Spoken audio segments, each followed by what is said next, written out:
the Opie and Anthony Show. Opie and Anthony. Radio Shock Jock. Opie and Anthony. Jock, the biggest are Opie and Anthony. These people say shocking things that border on offensive in order to entertain their audience. I refuse to sit here and think that radio has to be nice. Why?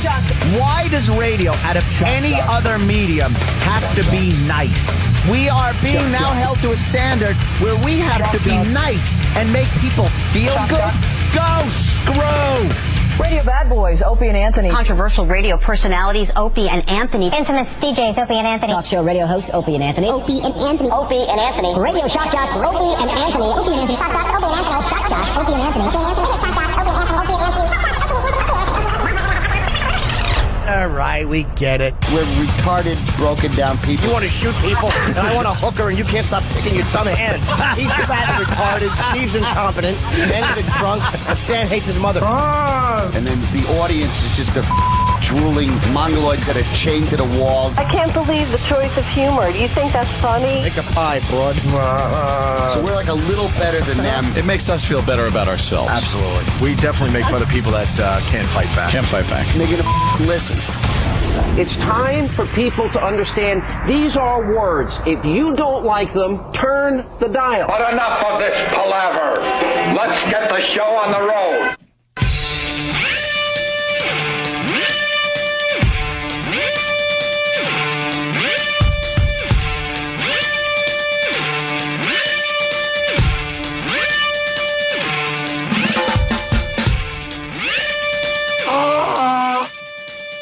Ooh, I thought that was a sound effect. Hope you're doing a little nose blowing, huh? Yeah, that's normal. Have an allergy attack that lasts 24 hours. Actually, much better today. Good morning. Welcome to the Opie and Anthony Show. We have lots going on today. It's so festive in here. Yeah, thanks. We're just never on the same page with this radio show, I gotta tell you. All over the studio is a birthday celebration, saying happy 30th birthday. I didn't want to make a big deal about my 30th birthday, but yeah, your 30th birthday. Why are you laughing, man? It says it on the balloons. I see all the balloons on the and the streamers sign and everything. Everyone's getting a happy 30th birthday little bag of goodies. Goodies. Oh, is there goodies in there? There's goodies in there. There's a cake. There's Basil Teas cooking breakfast. It's a huge That's always good. birthday celebration. Here's the problem. Mm-hmm. I guess we tell the faithful listeners we're taking tomorrow off. The reason we're taking tomorrow off is because it's my birthday. Happy birthday. And I, Greg Opie Hughes, did not want to celebrate my birthday on the air. I'm becoming a bit more private with things. But now... And I decided I didn't want anyone to make a big deal about my birthday. I'd rather take the day off and enjoy myself and, go and do something fun, right? Mm-hmm. Which I'm going to do this weekend. So Steve translates that into, well, if we're taking Friday off, we might as well celebrate his birthday a day early. And that's exactly what you were trying to avoid. Thank you, yes.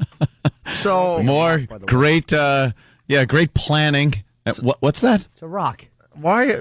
There's rocks? Rock in our bag. What the gift bag has a rock in it, Steve. What is this? I don't know. Hold on. Where's You're smelling it. I'm feeling it, hoping it's candy. Yeah, no kidding. I'm like, I was ready to take a bite of this thing.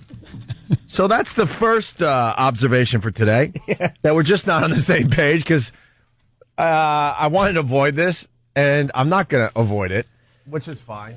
But we still get tomorrow off. Yeah. The other very obvious observation is that Jimmy kicked ass at his HBO taping last night. Yes, it was very good. Getting nothing but positive reviews. Oh, good. Jim, what'd you tape? 2 shows last night? 2 shows last night. We got 2 tonight. Yeah, the crowds were so good, man. They were animals, right? Yeah, That's what I'm hearing. Amazing. Very good. And when is this going to air? September 28th, right around there. It was like in 28th, 29th, something like that. Right in the Sometime- fall, perfect. Yeah. It's supposed to be summer, but they want it in the fall, which is better. No, that's way better. Yeah, I agree. Summer's kind of rough. And you were happy with everything that went on? Yeah, it was great. Very good. Nice. The next observation is What? we're giving free gas away today. Oh. You just sit there patiently, my friend. Shut up. You smart asses. Coach Mike, where's the free gas? We want to I think we're looking for traffic jams. We're looking for media coverage today. Oh, yeah. We're looking for fist fights. 2 locations, Luke Oil on Route 17 South in Rutherford, New Jersey, and Luke Oil on Sunrise Highway, 3229 Sunrise Highway in Wantagh.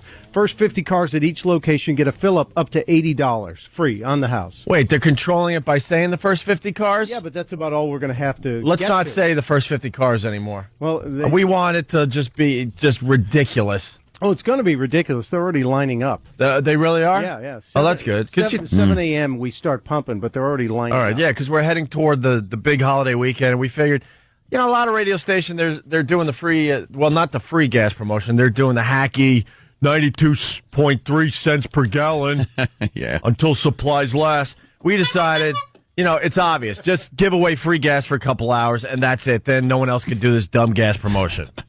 So we're giving our listeners some free gas today. Coach Mike does not equal the whole.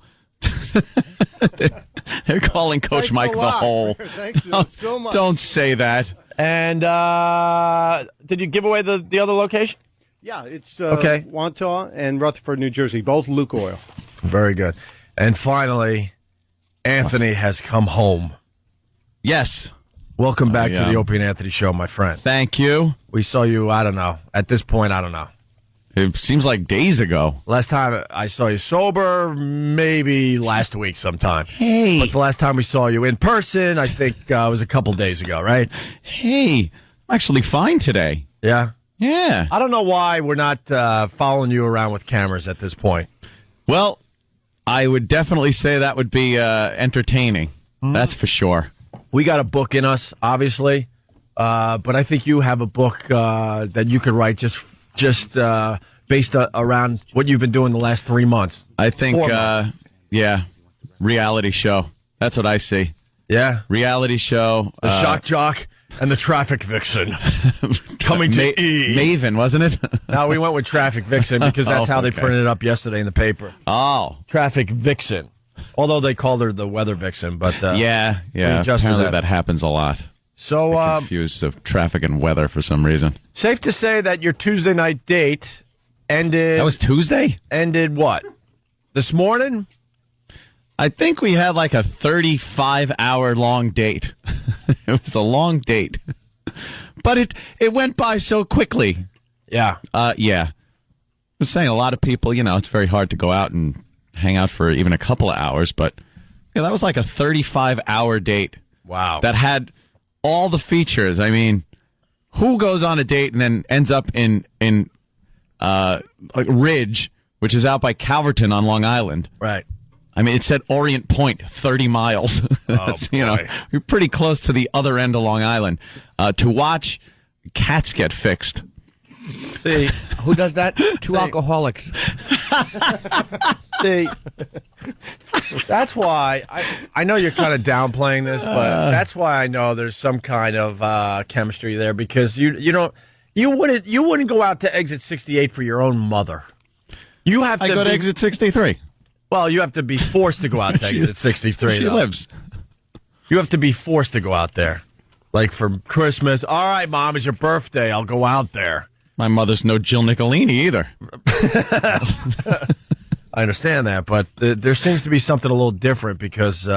Something different? Yeah, because you're not the type of person that's going to go out to exit 68 to watch cats get fixed. You're the type of person after a very long night, the last thing you're going to do is get in the car and get cats fixed. You're going to crash for a day and a half. Nah, a couple of aspirin. Yeah, see, you're different. Right back to it. Which is good. Right back. Oh, wait a minute. Maybe we'll get some... Oh, sorry. Jill's doing the traffic, everyone. And she's got, like, sleepy eyes today. What? She looks beautiful as ever. Look, Thank you. Don't See, now be we- respectful. See, now we can't make the jokes we used to make because we know now things are different, and we can't make all the awful jokes we've been making Awful jokes. for the last year. The hell have you been saying? I don't know. I had all the tapes burned. Be respectful. Trust me, I am. So look, all I'll say is she looks like she has like sleepy eyes. What do you mean sleepy not even eyes? doing Look, traffic. they're She's- bright and blue. She's pointing at motels you guys stopped at. Jimmy. Yeah, what happened to the actual traffic? Yes. And then Anthony and I stopped for a snack here, and we took a walk on the beach over here. No walks on the beach. And then if you hang out in bars. if you follow me over here, this is where we had our cats fixed. You did say to me this morning, because I asked you a question. I go, so when did the date end? And Anthony goes, well, I think we got home. I quickly corrected myself. Home. I quickly corrected myself. I think we got home at. quickly.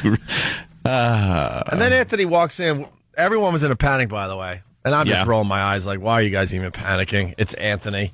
No one could find you. No one could wake you up. My phone was dead. Your phone was for dead. like just about all day yesterday. My phone was dead. Well, the first sign that something was a little different was that you walked in with your iPhone.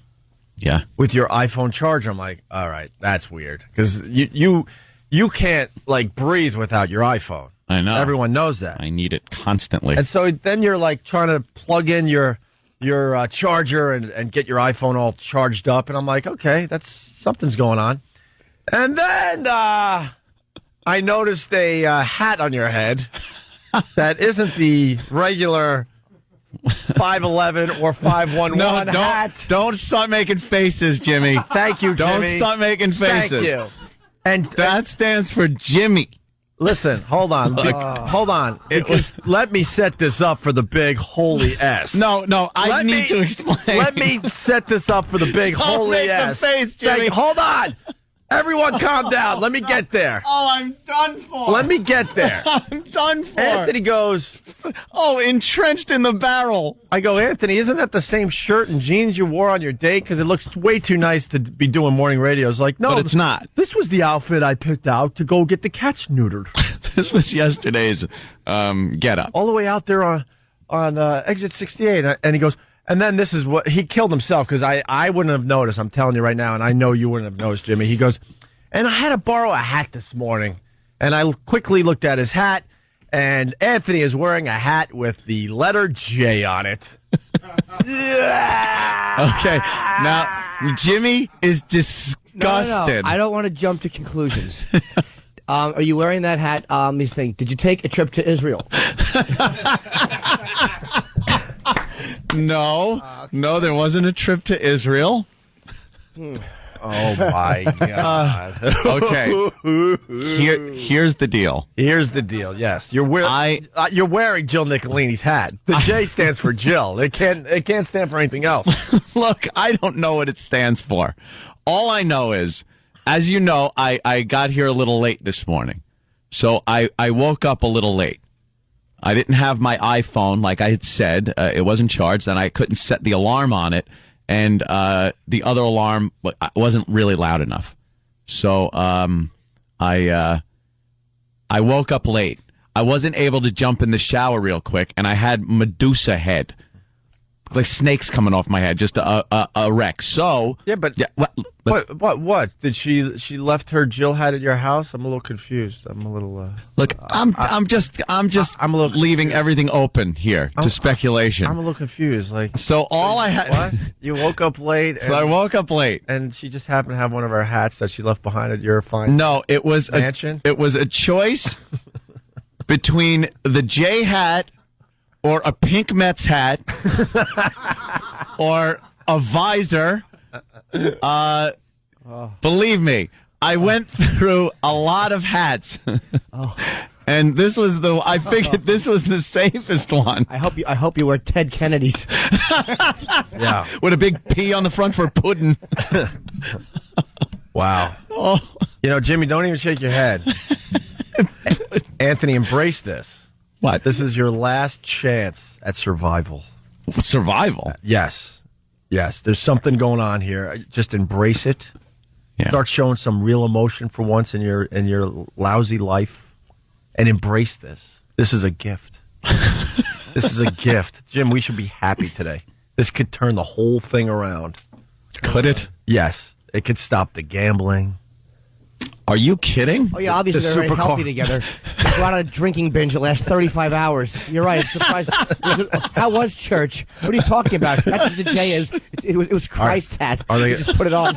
Are they going shopping for his and her supercars for Supercar Weekend? Oh, I wish you had to come in here with the pink med hat. Yeah, well, Oh, you know, God, do I wish. couldn't. And I thought how you would rag me for the pink Met hat. Yeah. And this was actually the least busy hat. Yeah. And it just has a J on it. Mm-hmm. So and it's like a cap kind of thing. So I figured I'd put that on, knowing I would still catch some hell for it. Yeah. And the disgusted look on Jimmy's face is worth it all. Just, Let's go to this dope. John in Virginia. Yes, dope. Hey, dope. Hey, man, this sounds like one hell of a bit you guys are doing. It's even better than the free gas. What's up with that? Yeah, this is all a bit there, John. You got us. It sounds that way, man. It sounds, yesterday he's calling in sick, today with a hat. It's all Okie Radio. You guys are turning you no better than Okay. oh, that's hysterical. Okay. John, Yeah, you it's win. a hacky bit. John, you got it. win dope of the day. Dope of the day. John can't sort out reality from a radio bit. Right. I'm amazed Holy that Anthony jeez. is sharing this much because Anthony is a very private person. I'm very, very Extremely. private. He keeps his Thanks. cards. We say it a lot. We're close to the chest and all that. Yes. And trust me, enjoy this because I'm going to get the call. Jimmy's going to get the call, and it's going to be like, dudes, it's been fun and stuff, but maybe we could talk less about it on the air. No, I'm not saying that. You're going to. No. Because I noticed, usually in the office, Jill comes on to do traffic. Oh, God, how uncomfortable. And all heads usually turn because we're just animals. And it used to be like, wow, look what Jill's wearing. Just a bunch of guys looking at, and I'm going to say this is the past. Oh, okay. So I don't want you getting mad, but looking like guys will look at a stripper like, wow, look how hot she is. Look what she's wearing. Yeah. Today, not only did Anthony not look in the reflection, Anthony likes to watch TV in the reflection of the window that's in front of him because he doesn't like to turn around to actually look at the TV. People get that. I'm set up kind of backwards in the office, so I can't watch the TV. Right. I have to look at the TV through a reflection in the window. Yeah, because it's nice and dark still, so you can see Yeah. the TV in the reflection. Oh, not today. All of a sudden, Jill came on to do traffic. We all turned, and no one said a word. There was just, And it got very Anthony- uncomfortable silence And then in the office. even Anthony turned his head all the way around to look at Jill, and I'm like, Well, see, I would always see, turn things- around. See, things are different now. No, see, I would always turn around when she was on doing the traffic. Yes, Stan, who's leaving the show very soon. How are you, Oh. sir? Good. Good. Is that how I'm always going to be introduced? Yes. For the next couple of days? Yes. Don't worry, folks. He's gone soon. Anta he told Jill, in fact, this very high compliment that he turns around to watch her on their long date yesterday. That's why they're I don't watch it through the reflection. so open and sweet with each other like that. Like when you're on TV, I look. I mean, it's stuff like that that won her over to begin with. I mean, she's a sucker for sweet words. Let's say hi to Mike on Long Island. Mike, what's up?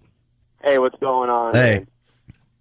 I just wanted to say that I spotted these two lovebirds yesterday at around 5:30 p.m. on Long Island. Where? In Farmingville. Farmingville? Yes. Where? You want the exact location? Yeah. Leeds and Linden, turning onto Linden. Turning Looking like Anthony was going to meet the parents. Uh-oh.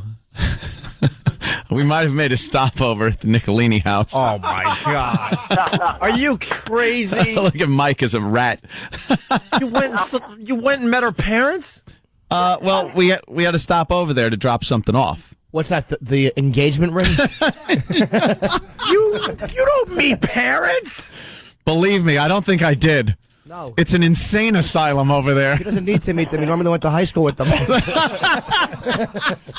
Oh my God! Yeah, you keep downplaying this. Anthony, Very colorful family, I got to tell you. The father there, Mr. Nick. No, Speedo Man. Speedo Man. Yeah, he. Wow, just a lunatic. Yeah. Yeah. Very, very. You don't meet colorful parents. character. You don't meet parents. I just came in. I took a look at the house. And then we left because we had to go to the car dealership to get her car. No, for her brother. You buying the brother a car already? No. It's frightening. No, actually, it was like to do an appearance almost. You show up there and the guy that's selling the car gives you a better deal because you dragged two Long Island-based pseudo-celebrities around with you. Wait, your brother, this is how in love Anthony is. She goes, my brother wants to save $1,500 on a car. And Anthony says, let's just go in and say hi to the guy selling it to him. No, I didn't say that. The brother was asking Jill if she would show up and say hi. And, of course, I was there. That's great. So I went.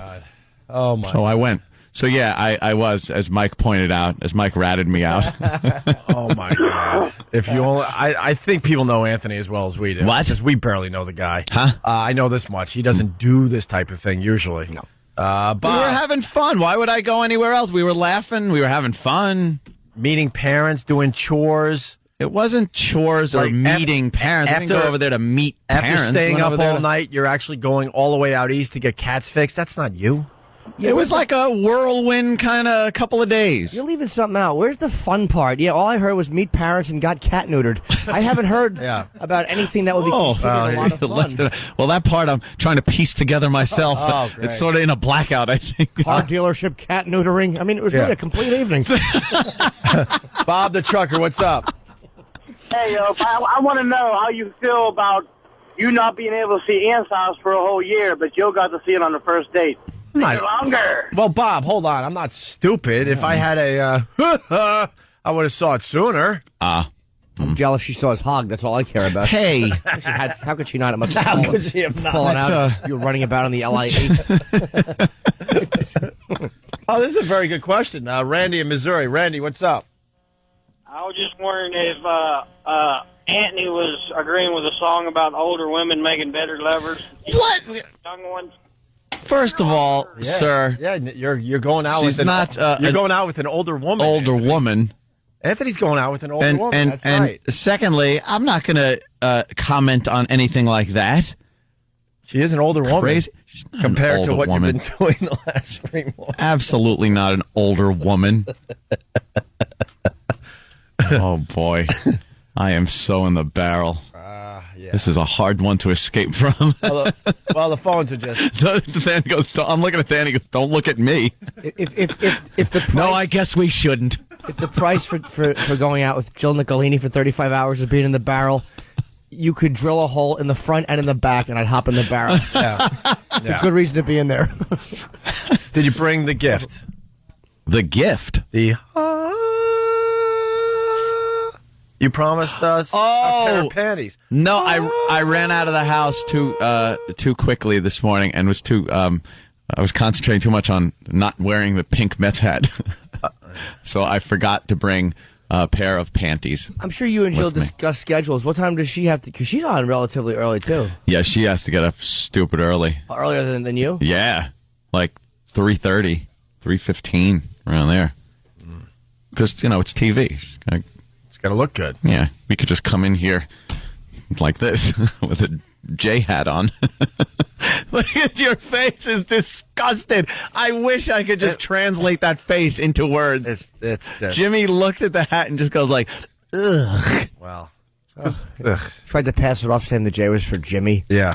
Yeah, it's for Jimmy, right? Too bad there wasn't a Nicolini at the end. You could have said it's for Norton. It's a girl. Oh, yes. It's a girl J. The same initials, Jimmy. But it's a girl J. It's like, is it a girly J? It's a very small girly J. Let me look in there. It really is. It's like a lowercase J or something. I don't know. What happened to you? You're wearing a girl's hat And today. the fun part was the initial dinner date. Mm-hmm. That was fun. Keith booked the restaurant, and I could kill him. He said it was a really nice place. All right, we can continue this after a break. Yeah, because, let's do that. Because the phones are lit, and we do have to take a quick break. Coach Mike, once again, really fast. Stunt Brain. Coach. I don't like Coach Mike. Oh, I love it. You like Stunt Brain better than Coach Mike? I don't like either. You know you're going to have a new name, right? Yeah, what the hell.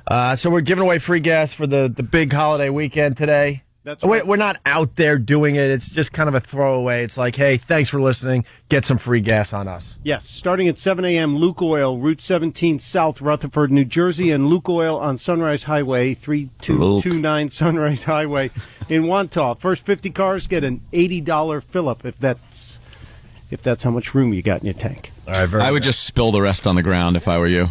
Just spill it out. Make the $80. Yeah. Can we get an update? Are people starting to show up there? Yeah, we'll get the street team to call in. Yeah. All right. And Anthony's going to be out there with Jill. I just want to let the media know. What? What? I'm just trying to get some attention for us. Anthony's going to be on Long Island, and Jill will be in New Jersey. We've already made our appearance at a car dealership. And you got to talk about the fans kind of playing paparazzi yesterday. Paparazzi fans. There's a few more stories to get to. It's Opie and Anthony. Stay there. You're checking out the Opie and Anthony show. We got lots going on today. They're celebrating my birthday, even though I was trying to avoid this by taking my birthday off, which is tomorrow. Can I tell you what lunatics I work with? Yeah. Nobody here likes positive, loving attention. We thrive in negative. Like, Opie's like, I don't want to deal with the birthday thing. It's just too much. Let's just move on. Meanwhile, cake stomping or baby diaper mustache. You're like, yeah, cut it up so we can play it on this side. Of course. We don't like healthy, loving attention. I know. Just that awful, negative attention. I don't know. Let people love you. Happy birthday. Thank you, Let sir. your friends be happy for you. Yeah, it's rough, though. The big 3-0. It's kind of a milestone, you know? Phone number, 877-212-08. You didn't have to laugh that hard. I thought I was still pulling it off. Coach Mike, what do you got? We got the free gas. It starts at 7. Locations, my friend, Locations are Route 17 South in Rutherford, New Jersey at the Luke Oil Station, and also in Wantagh on Sunrise Highway, 3229 at the Luke Oil Station there.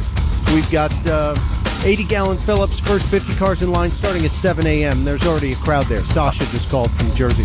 Sasha? Yeah, Sasha. Yeah. Nice. That's a guy. Sasha. I want to thank the fine listeners of this radio station here in New York City because the new ratings came out yesterday. The new rating. The old ratings going away. Good. They're not using the new ratings officially yet, unfortunately, but they are taking a peek anyway. Actually, the advertising community is really paying attention to the new ratings because it's going to be the thing in another 2 or 3 months. The thing of the future. And we were number one across the board with men in morning drive radio here in New York City. Yeah. Except for one demo. Men 25 to 54. We were number 2 behind a dumb all-news station. 10 wins. 10 wins news. That's why we do traffic and weather together on the 8th, because now we're going to take that. We're going to take down the news station next. Mm-hmm. But thank you to all the men listening to this fine radio show. Hey, we're trying to soften a little bit so some women can start listening to this damn thing. We're doing better. In men, we were number 1, and in women, we crept up to number 375. Crept up. That's the line. Yeah, so, and it's weird because the old rating, not so good, but new ratings, we're like, we're superstars, so you figure it out there. The new ones are more accurate. Yeah, that's what I would like to think. Keith the Cop, what's going on? Hey, good morning. I'm over here at the Luke Oil on Wantagh Avenue and Sunrise Highway in Wantagh for the gas giveaway. Okay. And either it's a really slow news day or this is like a big deal because News 12 is here. Oh, God, News 12. Oh, my God. Wow. Sean Perkin from News 12 is running up and down the line interviewing people, and he's interviewing our fans right now, which I guess they'll probably maybe just go with an audio and cut the video because you know our fans. Yeah. But there's a helicopter up above us, and they're, like, taking aerial shots, too. Really? Really? And we got probably about 50 to 60 cars lined up right now. Okay. So fist fighting should probably ensue sometime soon. Well, we're hoping for that, Let's be honest. We felt like we needed some attention for this radio show, so we went with the hacky gas thing, but we said, all right, just make it free gas. Right. Yeah. Would you like to talk to the News 12 guys? Not really. For what? For what reason? Well, Hi, why aren't you good enough to get on a big station? Back to you, Keith. Keith, you represent the show. Don't say anything stupid, though. yeah, okay. Don't say anything stupid. There you go. You know, if you don't get the show in the first 20 minutes, then you're listening to the wrong show. I remember that line. Liggy dig. That douchebag. Keith. Yeah. So Anthony's not happy with the restaurant you picked out for him. Yeah, the choice of restaurant, Keith, left a little to be desired. Well, I mean, we talked yesterday at the house. Oh, wait a minute, 2 days ago. I'm sorry, 2 days ago at the house, and he mentioned Italian, and I picked what was it's a very hot Italian spot right now in the city, and he was, he said he didn't say intimate. If he said intimate, I apologize, sir. I would have put you in something a little more intimate, but. From the text and the talk, I mean, it really didn't make a difference where you guys were. I mean, there was a lot of heavy petting from what I understood. I just thought that a nice intimate setting would be what you would have booked instead of, it was kind of almost like the tables are so close together, it was almost family style, and there were like a bunch of like old men and women, grandparents there, and the likes. It wasn't like a really that much of a hip crowd, that's for sure. Right. And I think they were horrified a little bit.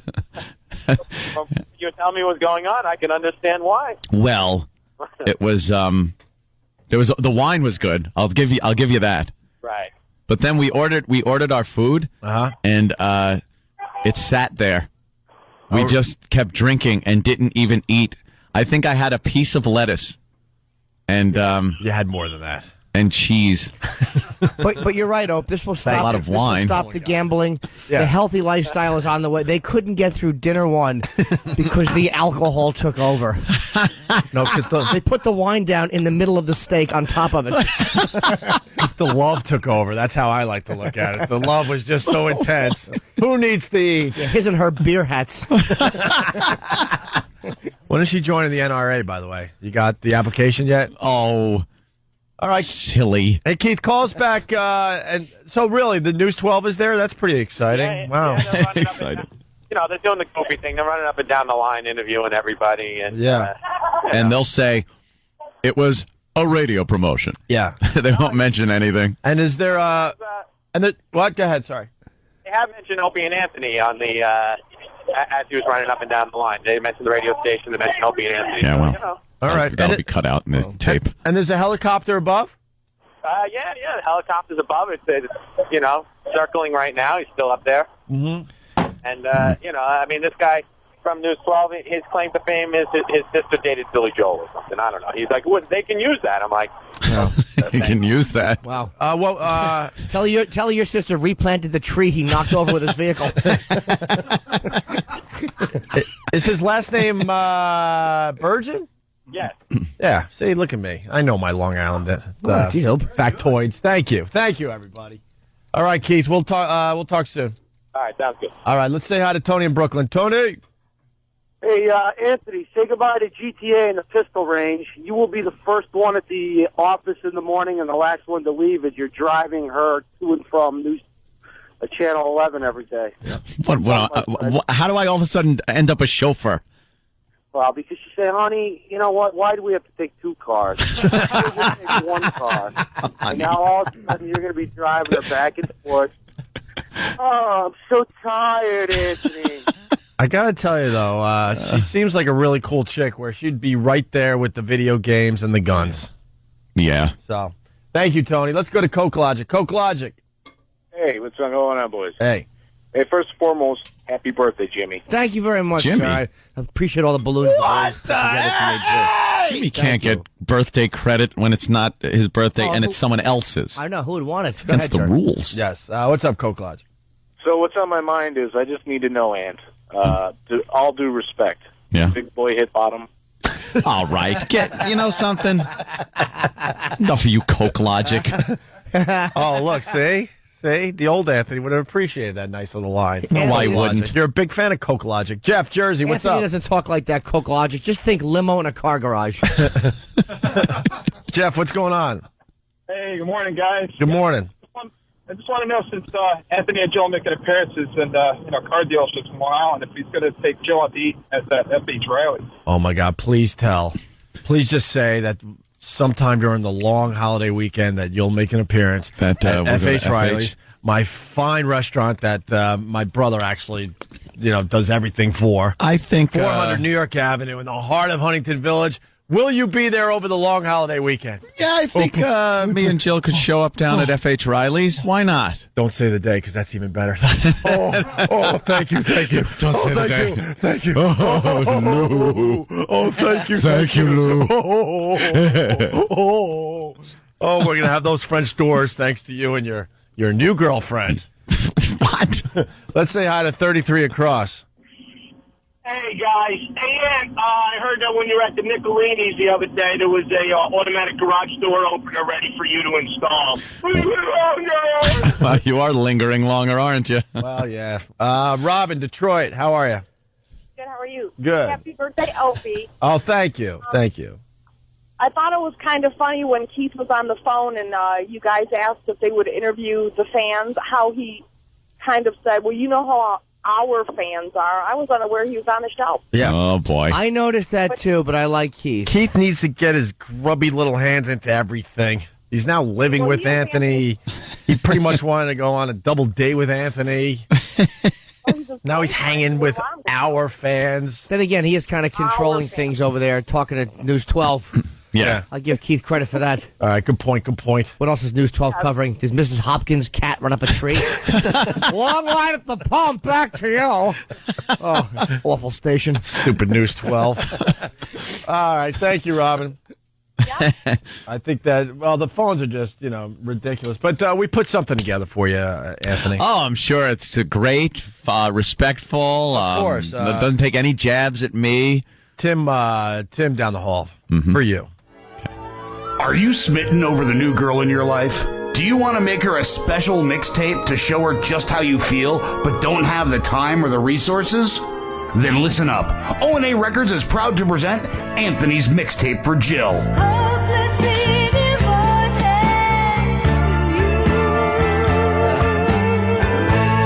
Hand-selected from the Kumia Vinyl Vault, Anthony's done all the heavy lifting, so you can show your girl just how much you care. I wanna kiss you all over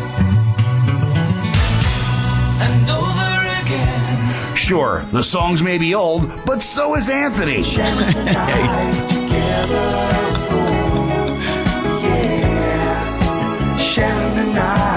Order now and receive the inevitable Anthony's Bum Out Tape. Perfect for drowning out your sobs after you've been dumped by one of the hottest girls you've ever dated.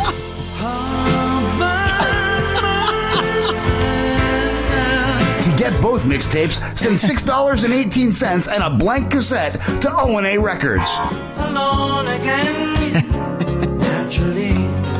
It's Anthony's Mixtape for Jill and Anthony's Bum Out Mixtape. Bum Out. I'm so lost without you. I know you were right, believing for so. Cause first you're in love, and then She's gone. Get yours today. She's gone. There you go, Anthony. For you, my friend. Oh, that's very funny. Very funny. And coincidentally enough, I did hear an REO Speedwagon song in there. And there was an embarrassing moment when the navigation system was on after I picked Jill up to go to the restaurant in the first place. I put the navigation system on to find the restaurant, and the volume was down. Mm-hmm.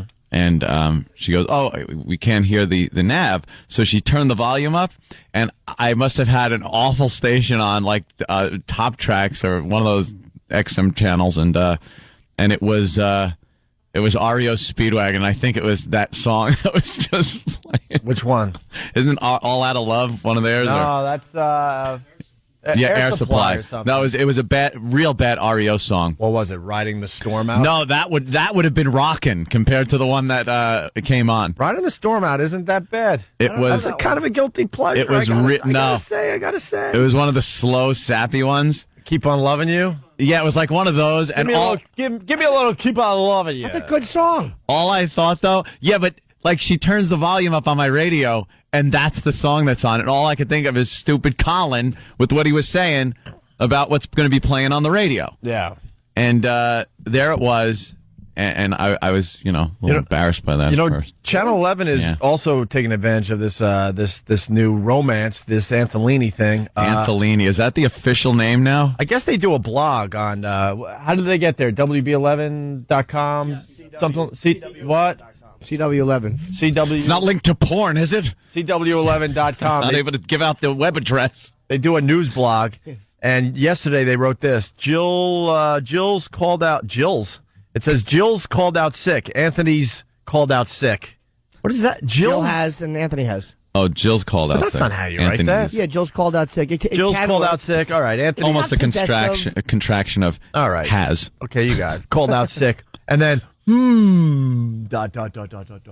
Some of you might remember when Jill visited Opie and Anthony in their studios a while back. And thanks to the O&A crew, the New York Daily News, and some other little media outlets around here, most of you probably know that Jill actually went on a date with Anthony last night. And while we're all not so sure what exactly happened on the date, we do know that both parties have called out sick from their respective employment today. Could have been the food or the drinking or question mark. Jeez.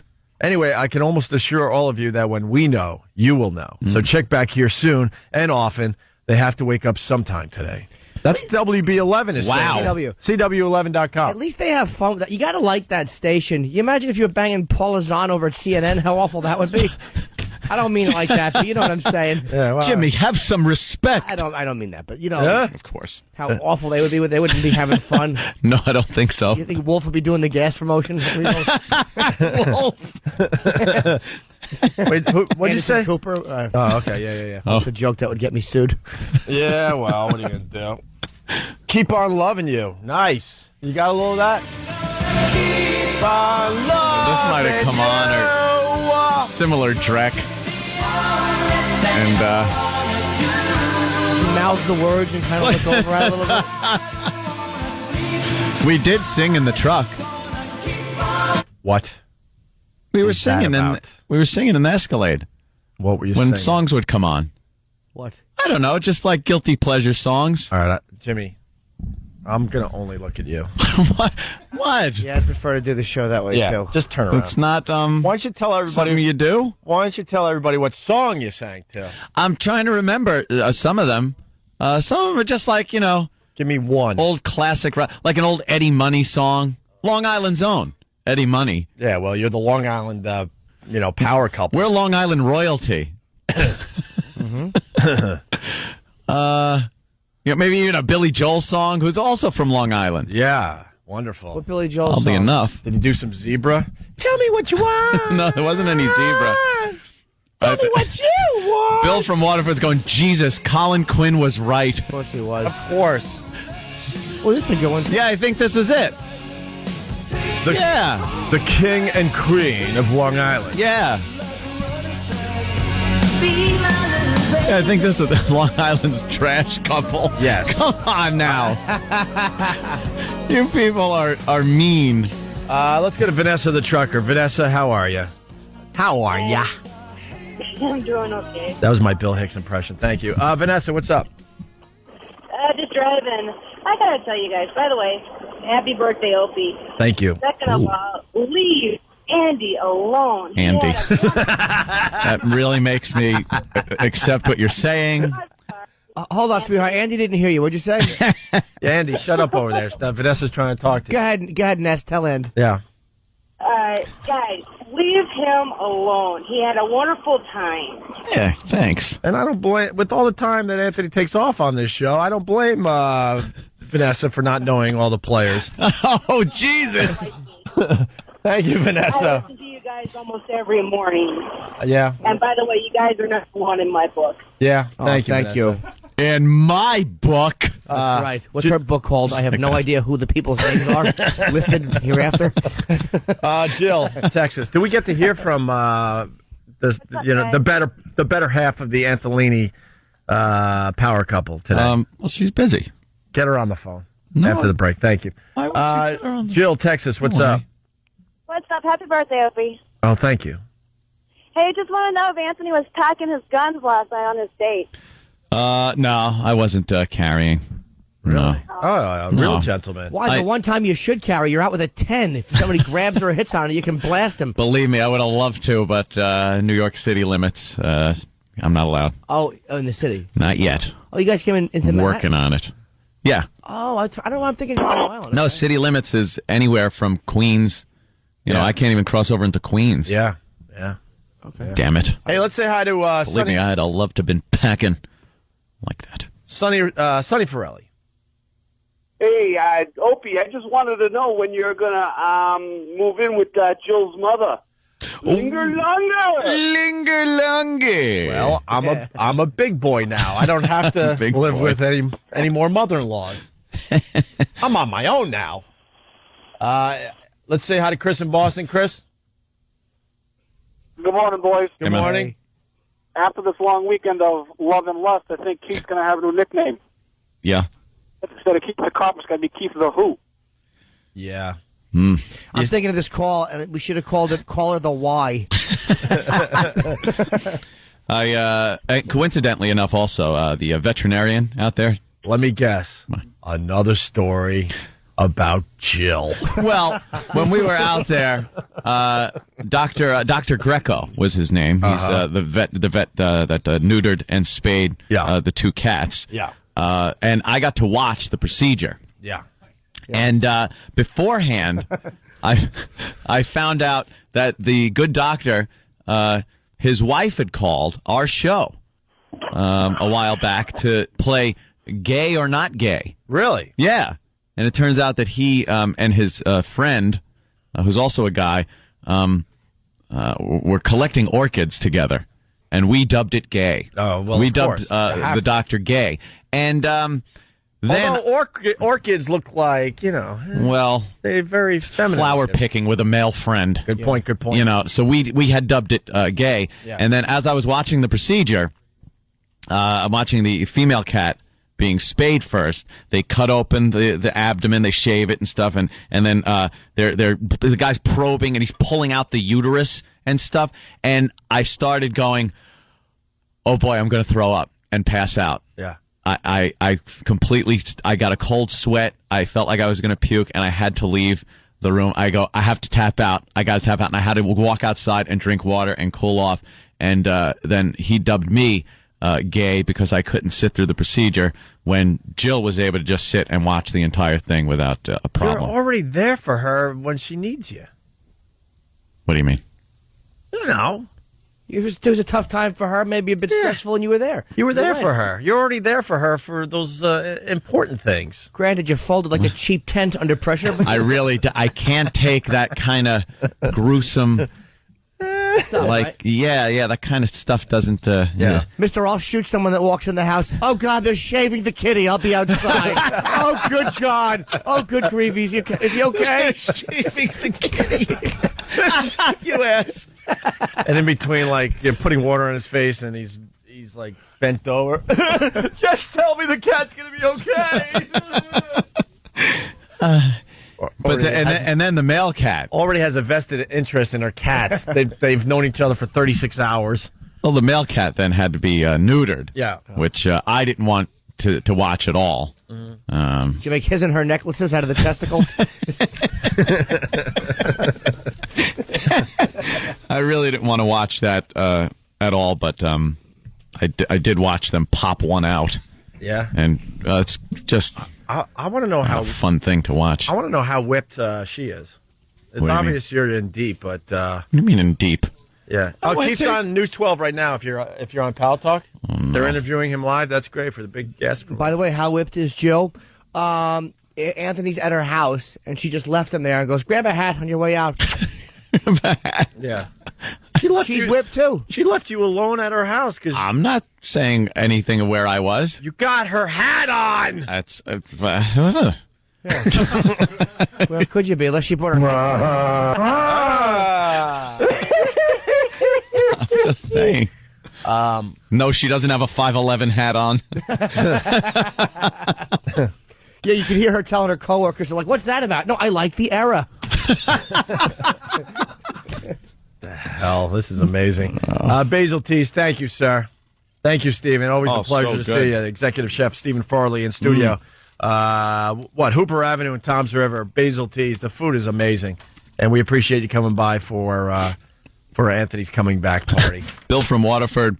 Someone should remove Anthony's J hat like the old lady's hat was removed in that hallway. Very nice. Good one, Bill. Good one. Oh, Bill. Hey, Stuntbrain, the big gas promotion. What do we got? It starts in, a minute or two? We're all the media is covering this one. It's unbelievable. We got News 12 out there. Long Island's own local news channel. Oh, God. Some unnamed helicopter is monitoring it, but we have a free gas at Luke Oil on Route 17 South in Rutherford, New Jersey, and the Luke Oil on Sunrise Highway in Wantagh. First 50 cars get an $80 fill-up if you can handle it. Stuntbrain, you're needed at the Kennedy compound. Stuntbrain, you're needed at the Kennedy compound, please. Oh. Mr. Kennedy left the hospital yesterday. God bless him. Too soon? Yeah. And he went sailing. Too soon. Did he go sailing? Yeah, and I'm just wondering if he had somebody helping him out with the boat. Someone else at the helm? Or was he just grounding himself over and over again? I'm sure there was somebody else taking care of it. Yeah, I would assume. Who's that in the middle of the harbor going in circles? Let him be. He's only got a year. He's wearing a sea hat. Okay. All right. For cancer. Yeah. How stupid Wonderful. am I? All right. Why don't we... Your mind automatically went to the bad word. Of course. Why did he borrow his wife's hat? Opie and Anthony. This is Jill Nicolini. I just want to say, Anthony Cumia, I love you. You're checking out the Opie and Anthony show. We're going to get back to the Antolini thing in a little bit. Going to talk more about Jimmy's HBO taping last night in a little bit. Maybe talk about my birthday a little bit and other things. But in studio, we got Chris Bell. I got to tell you something about Chris Bell. Roland is always handing mostly Jimmy and I, movies that are coming out and stuff. And Roland, you got to thank him. He goes, there's a movie called Bigger, Stronger, Faster that's coming out. Limited release May 30th. Website biggerstrongerfastermovie.com. And Roland kept pushing. He's like, you really should check out this movie. And I finally did. And I got to tell you, I loved it. Thank you. Chris Bell, who did the movies in studio. And it's pretty much him taking on steroids, taking on supplements, taking on what's real in this world. And, wow, I was blown away, I got to tell you. Thanks. You were brought up with your two brothers, and you guys got obsessed with wrestling and Arnold Schwarzenegger, and trying to get a solid body together. When I was a little kid, I grew up watching Hulk Hogan rip off his shirt, tan and larger than life, and I was a fat, pale kid from Poughkeepsie.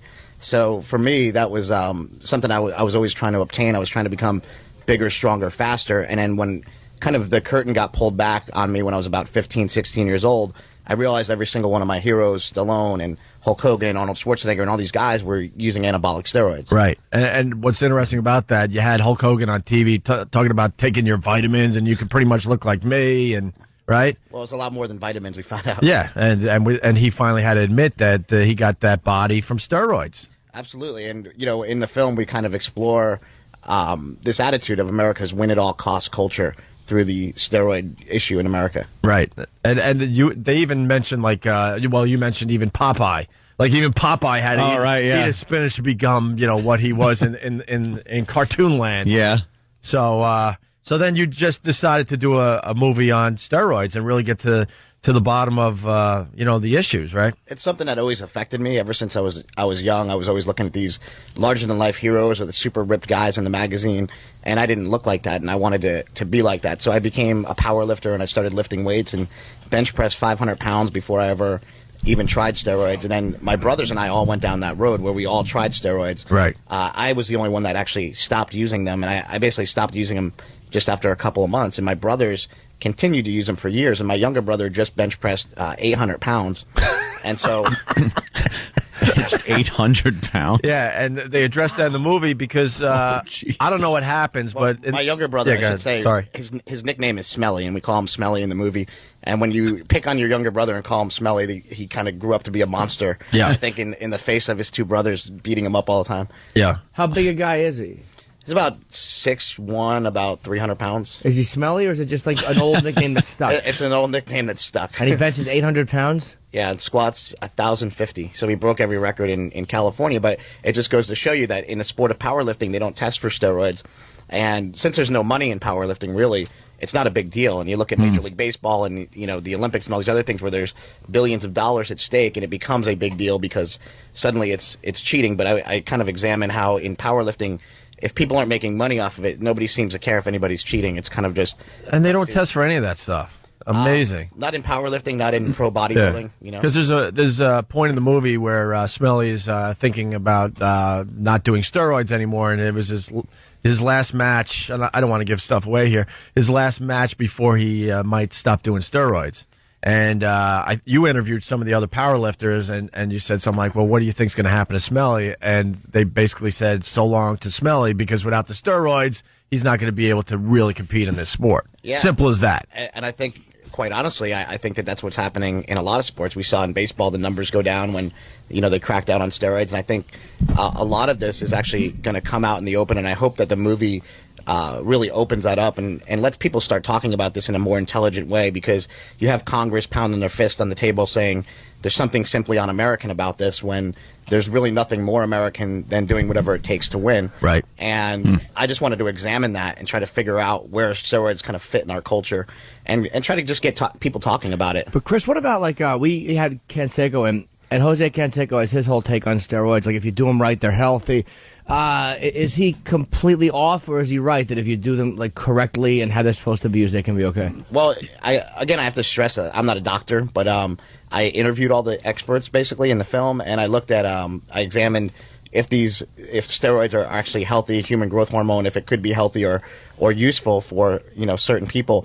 And we found that in adult males, and we're not talking about teenagers, and we're not talking about women, in adult males, that the side effects are very temporary and reversible, for the most part. And so when you abuse any drug, you're going to run into problems, and that's what we examined in the film, is the difference between use and abuse, and kind of this this anti-aging industry. But we have this anti-aging industry, so-called anti-aging industry, where you can take human growth hormone or testosterone if you're aging and your hormone levels are dropping. But in the same context, a lot of the doctors involved in that are quacks, and they're just basically randomly prescribing stuff, and you see all these pharmacies getting busted and all these things going on. And I wanted to examine, if this is actually good for you, why are these guys quacks? Why isn't the FDA stepping in and saying, let's try to figure this out? Let's all try to figure this out as a society. Right. And getting back to steroids in baseball, obviously that's illegal and all that. But you point out that cortisone shots aren't. And it's been proven that a cortisone shot is quite dangerous, right? Well, absolutely. I mean, they have to take a cortisone shot, inject dye into you to figure out where it goes in your body, and then they inject the shot way deep into your joint or wherever you seem to have the problem.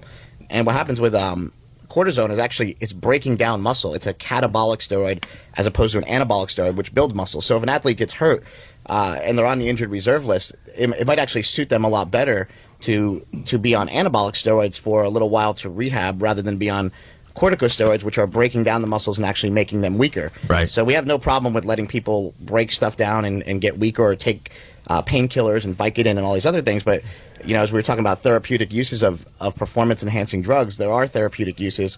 And that's why we tried to explore this, because it seems like people want to keep these drugs away from athletes, when as athletes may be the ones that actually need them the most. And we're denying these people medical treatment based on their jobs.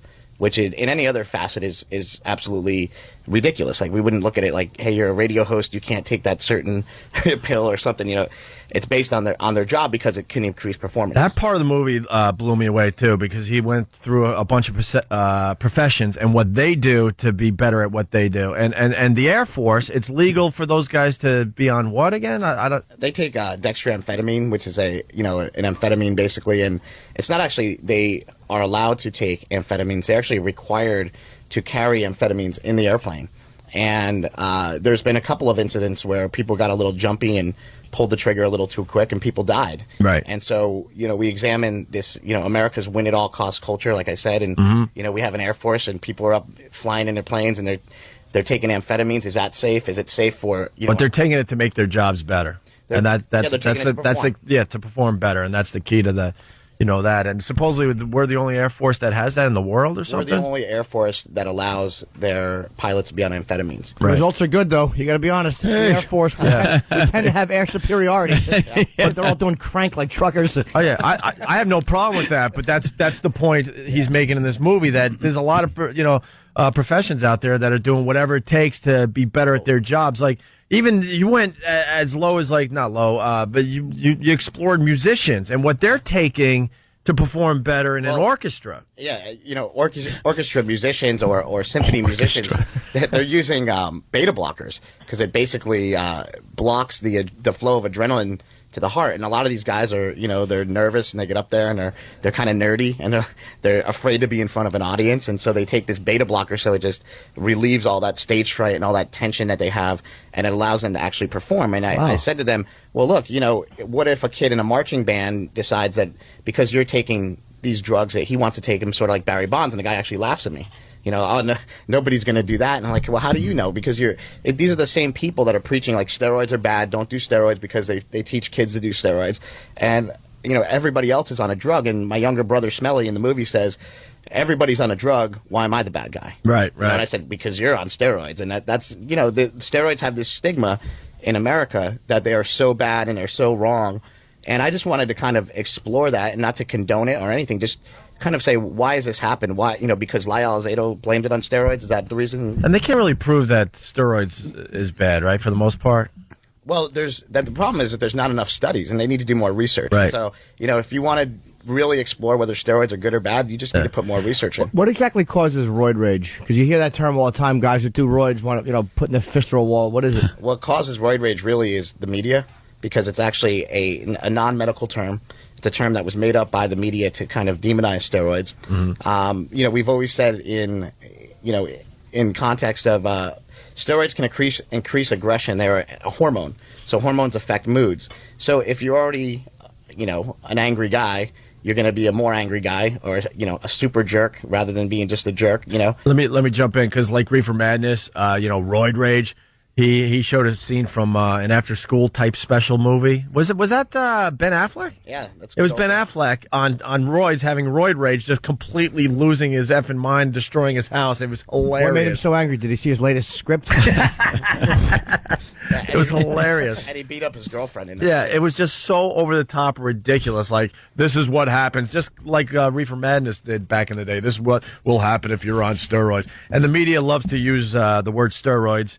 You had a wonderful montage about how they add steroids into everything to make it ominous. Yeah, everything's on steroids. And that's all of a sudden cool, though, because you would never see somebody say, this is our SUV on crack, or this is our SUV on cocaine. But they'll say this is our SUV on steroids, because steroids in certain contexts are used to actually amplify something or make something look better. Right. What's with the testicle shrinking? Because that's a side effect they say happens. I know, you tell me. No. The shower was cold. Get out of here. But no, they say that it does shrink your testicles. Is that true? Is it a myth? And Absolutely. What causes it? What happens is when you inject testosterone from an outside source, such as anabolic steroids, what happens is your natural testosterone production shuts down, and that your testes are what produces testosterone. So the testicles will shrink. As soon as you get off of the drug, the testicles will go back to the normal size. And how long of doing them before your testicles shrink? Like, is it like almost immediately, or do you have to be on them for a while? If you're on them for like a couple weeks,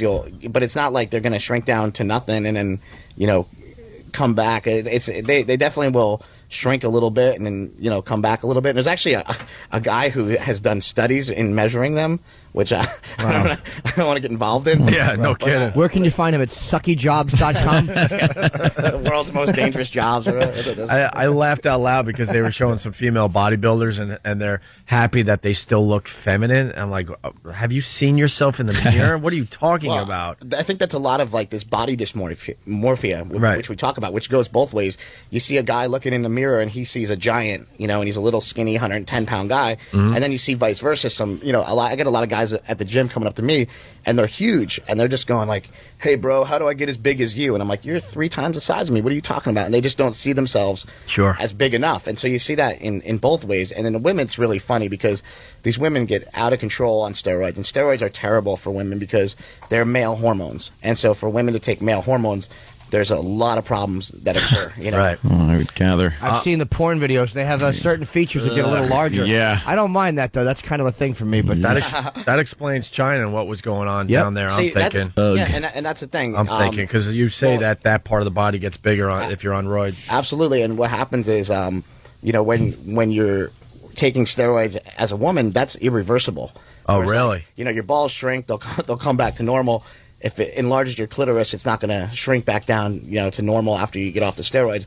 Also, it roughens the skin for women. It does a lot of things that, you know, they should really seriously look into before they get involved in taking steroids. I like that you were brave enough to go after Arnold Schwarzenegger as well. Well, Arnold was one of my heroes growing up, Right. and then I actually voted for him. I saw that. Living Yep. in California, I live in Venice, California, and I voted for him. And then I go into Gold's Gym, and they're pulling all the Arnold's posters off the wall. And I said, "What's going on here?" And they said, "Oh, well, Arnold is basically looking for money for these photos because we don't have the license to him." And I said, "Well, why is he doing that?" And basically, it was a move to get Gold's Gym to remove all the posters because Arnold doesn't want to be associated with bodybuilding anymore. Well, he's distancing himself from the steroid controversy. Just to explain to people, this gym in California, Gold's Gym, where Arnold made his name. Ever since Arnold made his name, they've had like a shrine to him, basically, all over Gold's Gym. And when he was reelected,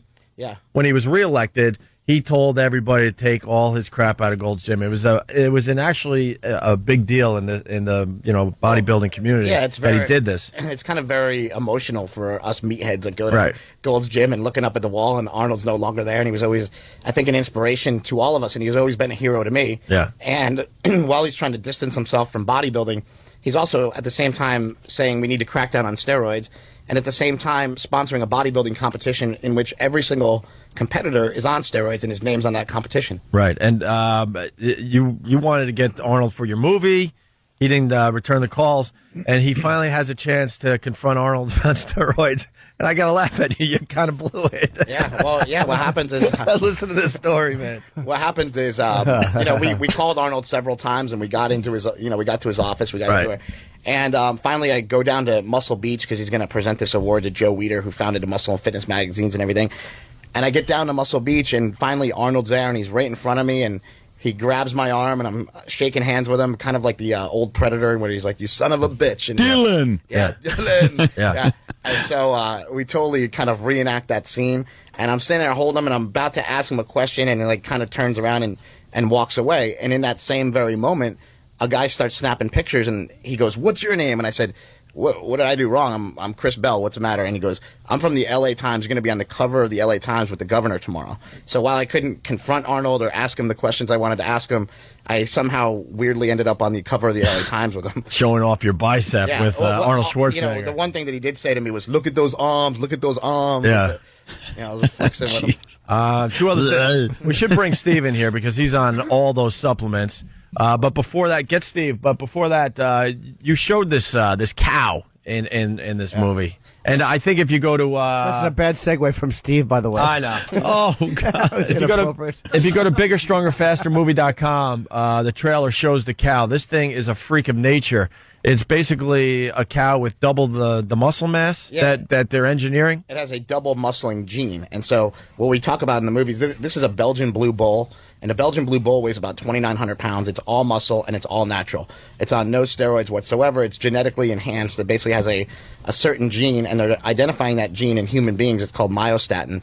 And with lower levels of myostatin, it's kind of like a governor on a car. Right. It's like how fast you can go, and if you take that governor off, so if you lower your myostatin levels, basically your body can get bigger and bigger and bigger, increasing in size to who knows what, proportions. And so they're actually using this to cure these poor kids with muscular dystrophy.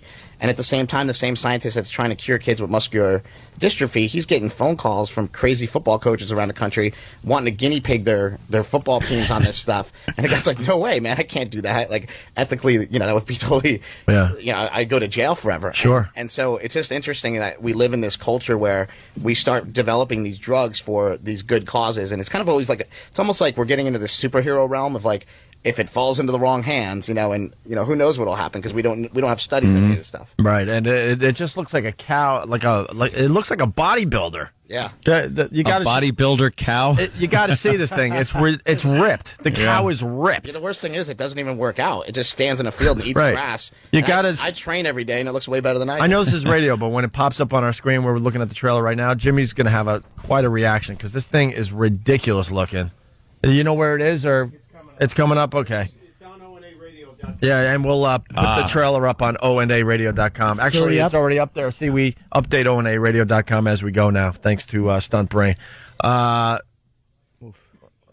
you go. Oh, my God. Look at that thing. It looks like a bull. Well, it's a bull. Armor Oh, it is. plated. Okay, I was right. It looks armored plated, right? Yeah, it looks like a giant armadillo. Sure. Yeah. It's all muscle, and it's definitely like they show these bulls in competitions. They're kind of award-winning. Amazing. Bulls. And then finally, the supplement business is. I didn't know that it was a $23 billion a year business. I think in the movie we say we market as a $24 billion. $24 billion. Okay. Close enough. Industry, and it's basically an industry that's sort of unregulated. Yeah. In a way that basically anything that's found in the food supply that's not a banned substance is allowed to be a dietary supplement, and you can market it however you want. You could take a guy that is on steroids and put him in the ad and say this guy took so and so product, and that's how he got the way that he looks. And blown off the fact that he's actually putting needles in his butt. And actually, an interesting story. One of my friends spoke to me in the film, and he was very honest. This guy Christian Boving, he worked for a company called Muscle Tech. So he spoke to me in the film, and he was actually fired from his position as a spokesmodel for Muscle Tech because he spoke to me in the movie and they saw it on CNN. And what he basically says is, of course I take supplements. I take all their supplements, but of course I take steroids too, because if anybody thinks they're going to take a pill and look like me, you should be smarter than that. Mm-hmm. And so his company basically released him and said, you can't talk about steroids. We don't support steroids. It's the same company that sponsors the Mr. Olympia contest, and going back to not drug testing, the Mr. Olympia doesn't drug test, so it's full of steroids.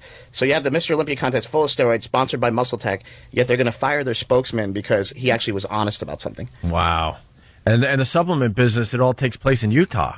A lot of it takes place in Utah, like about a quarter of it. Yeah, they make most of the supplements in Utah. Well, everything comes from China. Everything comes from China. And it was funny because he was walking through one of these lead muscles.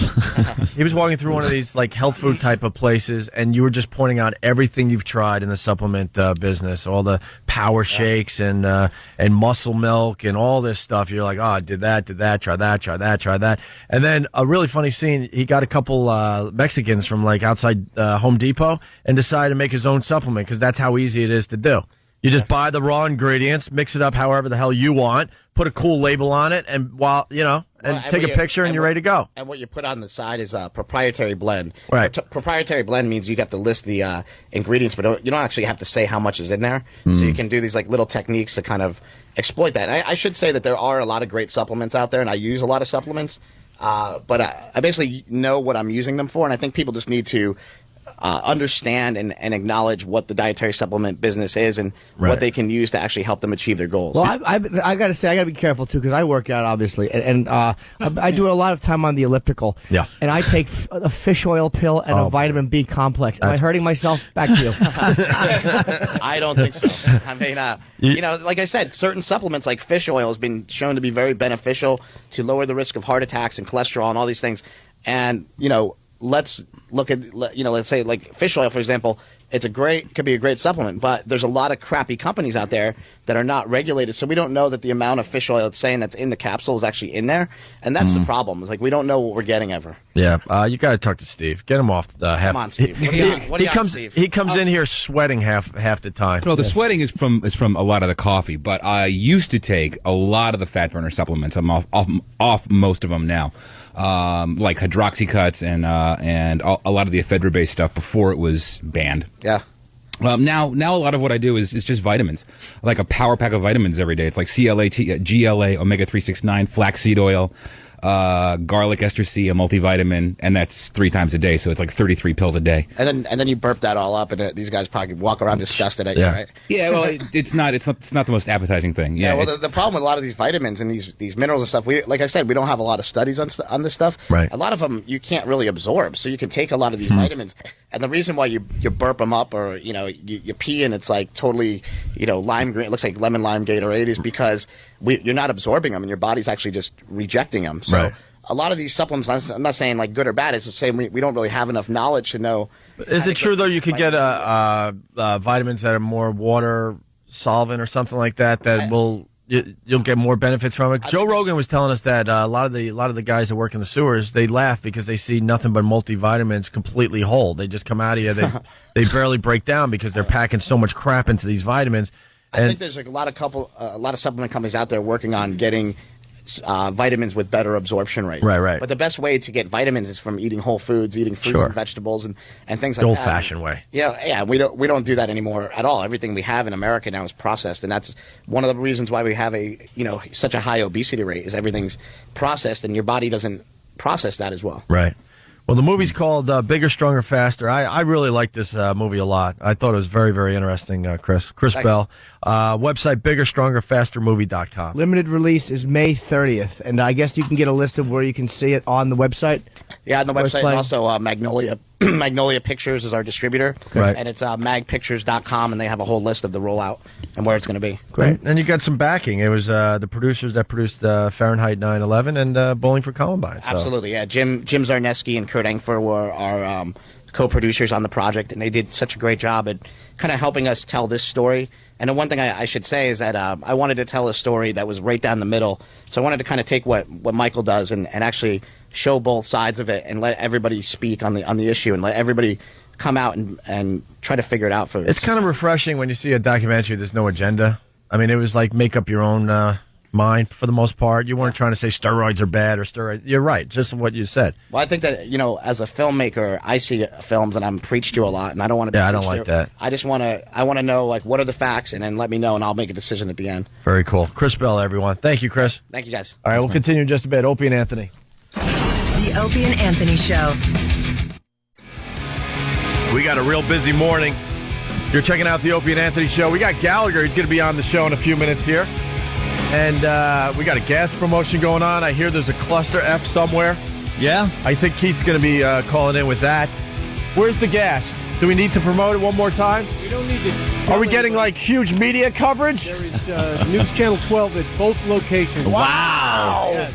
We have the Double 12 in Jersey on Route 17 South, Rutherford, the Luke Oil Station, and Sunrise Highway in Wantagh, the Luke Oil Station. They're lined up around the block. That's the report? Yeah, and Sasha, who's on the scene in Rutherford, says it's totally packed, wrapped around twice around the block there. It's a madhouse. There you go. Free gas for everybody before the long holiday weekend.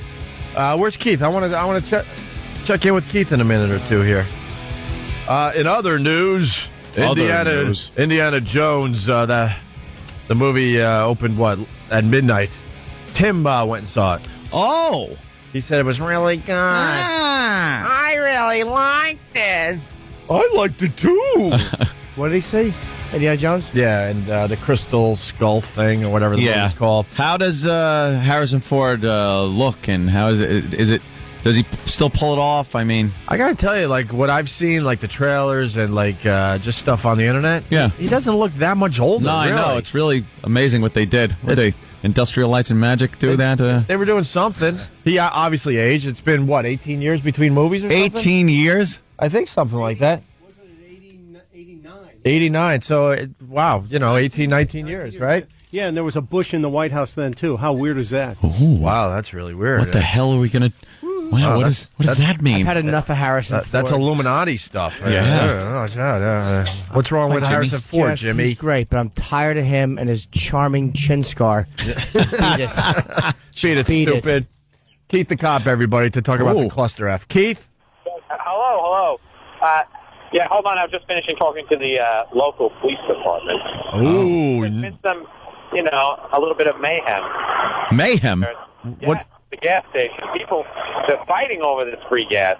Are they? Of course they are. And I'd like to thank the Opie and Anthony listeners who, get out of bed at 7 o'clock and then decide to drive down for a radio promotion. People have been here since 4 o'clock this morning. What do you mean I can't get online? Oh, really? It's getting a little crazy down there. Yeah. Hold on. Let's see if this gentleman has a ticket. He just snuck into the line. Hold on. Sir, are you here for the free gas promotion? Someone told me about it. Someone told you about it? Do you have a ticket? No. What time did you... Let's say hi to the Beast. Oh, no. The Beast, what's going on? How you doing? Opie, happy B-Day, man. Thank you. I really appreciate all the happy birthdays on Instant Feedback, the Pal Talk, Shut Up Jimmy, and all the phone calls. What do you got, the Beast? Now, first of all, Joe and Anthony, they're not alcoholics. Alcoholics go to meetings. Boo! Oh, you didn't. No, you didn't use that. You know what the difference between an alcoholic and a drunk is? Us drunks don't have to go to all them damn meetings. Yeah. Come on. Right. Beast. How old is that gag? How come Channel 11's not there, Anthony? Yeah, why isn't your chick covering our gas promotion? Exactly. Who am I? Maybe I do the right run thing the for station? the show. She did cover it. She thought it was like a traffic delay. She didn't know what it was. I didn't know what it was. I don't program the news. No, why don't you get us in over there? All Help right. us out. Thank you, the Beast. Help me out here, Hendry. Hey, American Idol's over. Boy, was it really exciting last night. I couldn't even have told you that it was done. The show's been on for 4 months, something like that? Yeah. I was one of its biggest fans a few years back, and now this year lost complete interest. Because you got single and you realized it sucked. Yeah. Oh. It's an awful show. Oh, yeah. 4 I months. realized that. And this is all you really needed. You guys are fantastic guys. We've really enjoyed both of you. Best of luck to both of you, Davis, okay? Thank you very much. Thank you. Here we go, America. So exciting.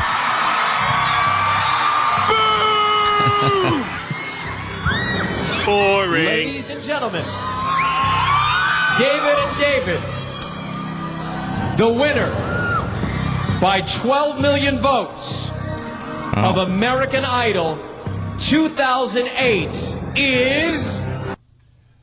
So, Keith, what's going on down there at our free gas promotion? Free gas promotion is going wonderfully. Yeah. Like I said, you got to love the people who rolled out of bed minutes ago and think they're going to come down here. And, Same line. What, Keith? He thinks his phone. Keith. So he repeated the joke. I know. I actually didn't even hear it at all. Yeah. Yeah. I didn't because he played the Orson Welles sound clip. Yeah. So it's mayhem or pandemonium? It's both. We have both. We have mayhem and pandemonium. Yeah. But we had about 125 cars lined up here for free gas, and it's going quite well. All right. Very good. Thank you, Keith. Keith live on the scene. We're hoping for huge media coverage, possibly CNN, but we got News 12. News so 12. That's good enough. We got the chopper. And there is a chopper. That's good. All right. Thanks, Keith. Gonna hope Omar comes out of it by the neck. Hey, something really interesting just happened on the news. Bill Evans here in New York, he teases a dog to attack him. He's wearing the padded suit. It lunged at his face. This bit has been done many times on TV. Yeah. The dog won't let go of his arm, and the anchors have to awkwardly move on. They move on? Yeah, listen to this. All right. You want a piece of me? You look like you drink water out of my toilet. Come on. You want to get a piece of me? You want me? You're not a tough... Come on, get me. Come on. Whoa! Nice doggy. There'll be a little kibble for you. Whoa, wow, whoa. Okay, I give up. I give up. Wow. Is there a word for the dog to stop? Right.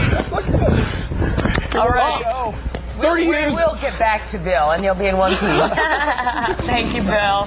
Wow. Be careful. That is fantastic. Be careful. How do you not love the news?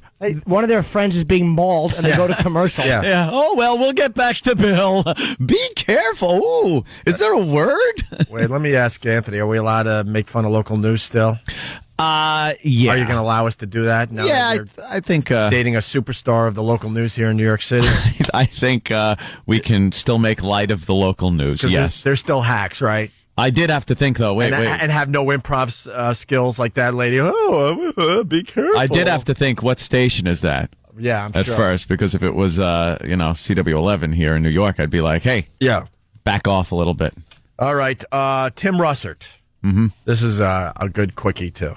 Doing some quickies before we take a break and get He's the one with Gallagher the in here. little beady eyes, right?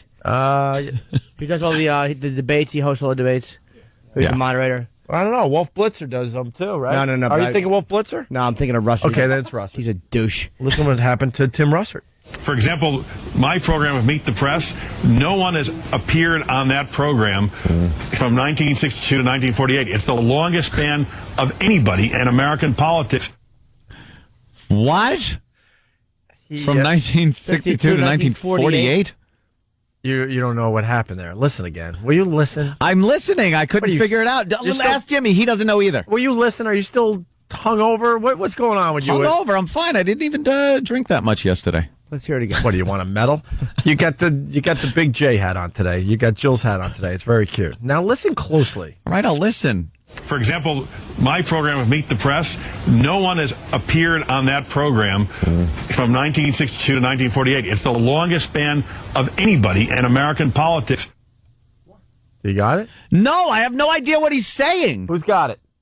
Not one person in this studio has it. Thank God I didn't get it. Does anyone on Pal Talk have it? 1962 to 48. First of all, maybe I teased this during the break. Get some of that TSL up, huh? What do you think, guys? Boy, if that doesn't do wonders for the ratings, nothing. The fact that he said nobody appeared on it? No. The years were backwards? Huh? Oh, my God, you guys. What? Now it's you. If all of us don't know and you do, you're the weirdo. Oh, wait a minute. I will be honest. I'm the only one that has it written down in front of me. So okay. I'll at least say that. I might have gotten it. You might have got it? One more time? All right. For example, did you read this? My program of Meet the Press, no one has appeared on that program from 1962 to 1948. It's the longest span of anybody in American politics. He actually, yes, I got it. Okay. Yep. What is it? I'm not going to say it, but he's right. They do control the media.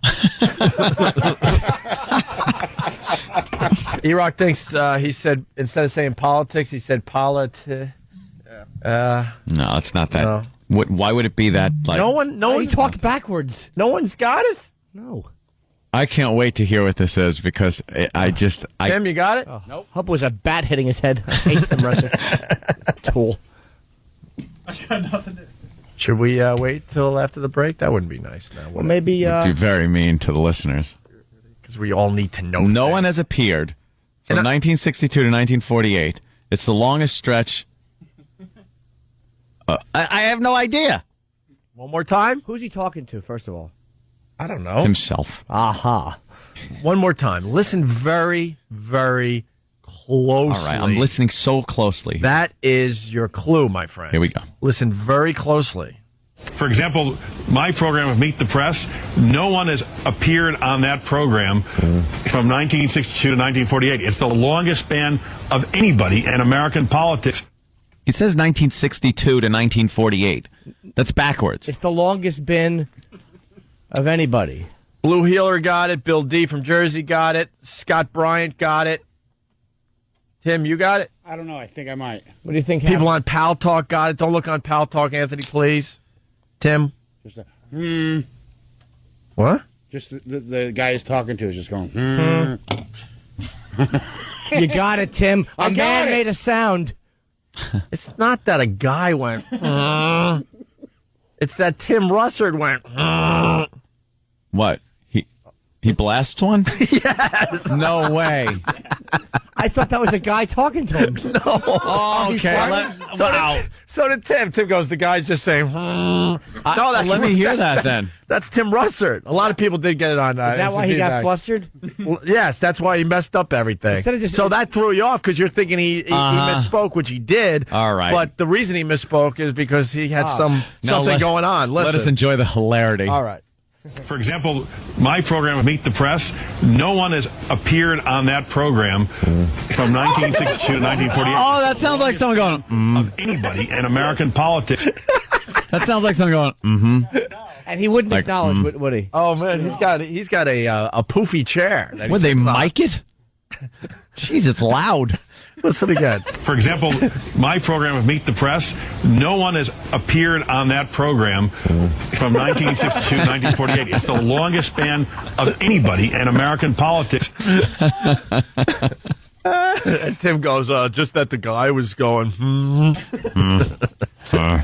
It gets funnier every time you hear it now. For example, my program, Meet the Press, no one has appeared on that program from 1962 to 1948. It's the longest span of anybody in American politics. He fell apart completely. Oh, yeah. Because then he's like, oh, my God, did that just happen? Looks like a lot of people were getting free gas at the news station. Thank you. Well, you know, good for one a day. Do we have an Antolini update from Young Sam? Really? After over 36 hours, Anthony Cumia has resurfaced to tell the story of the first official Antolini date. Anthony has come home. Yes. Welcome back to the Opie and Anthony Show, my friend. The two started with dinner, but moved quickly onto the good stuff, errands and in-laws. We might have made a stopover at the Nicolini house. Oh, my God. You don't meet parents? Jill and Anthony have officially ended their first date, but a second one is on the horizon. Could a baby be next? We'll keep you updated as Antolini Gate 08 evolves. There's your update. I love this, the over-the-top speculation. It goes from one day to, can a baby be next? Over the top? Yes. It's over-the-top speculation. They've been very accurate, just like The Insider Really? and TMZ and Access Hollywood. Very, very accurate, yes. We're going to go to break with the Ass Whisperer. I love this little thing. Does it need a setup, you think? No? Okay, no setup. Coming up next? Gallagher. Yes. Yes. For some patients, the ability to communicate is not an option. Look over and be like some 80-year-old woman with her legs spread. But one man is about to change their lives forever. Did someone say something? For the terminally ill who live in darkness, What the is that? Dr. Anthony Cumia Who said that? has found a way to bring light to their remaining days on Earth, using a rare gift he never knew he had.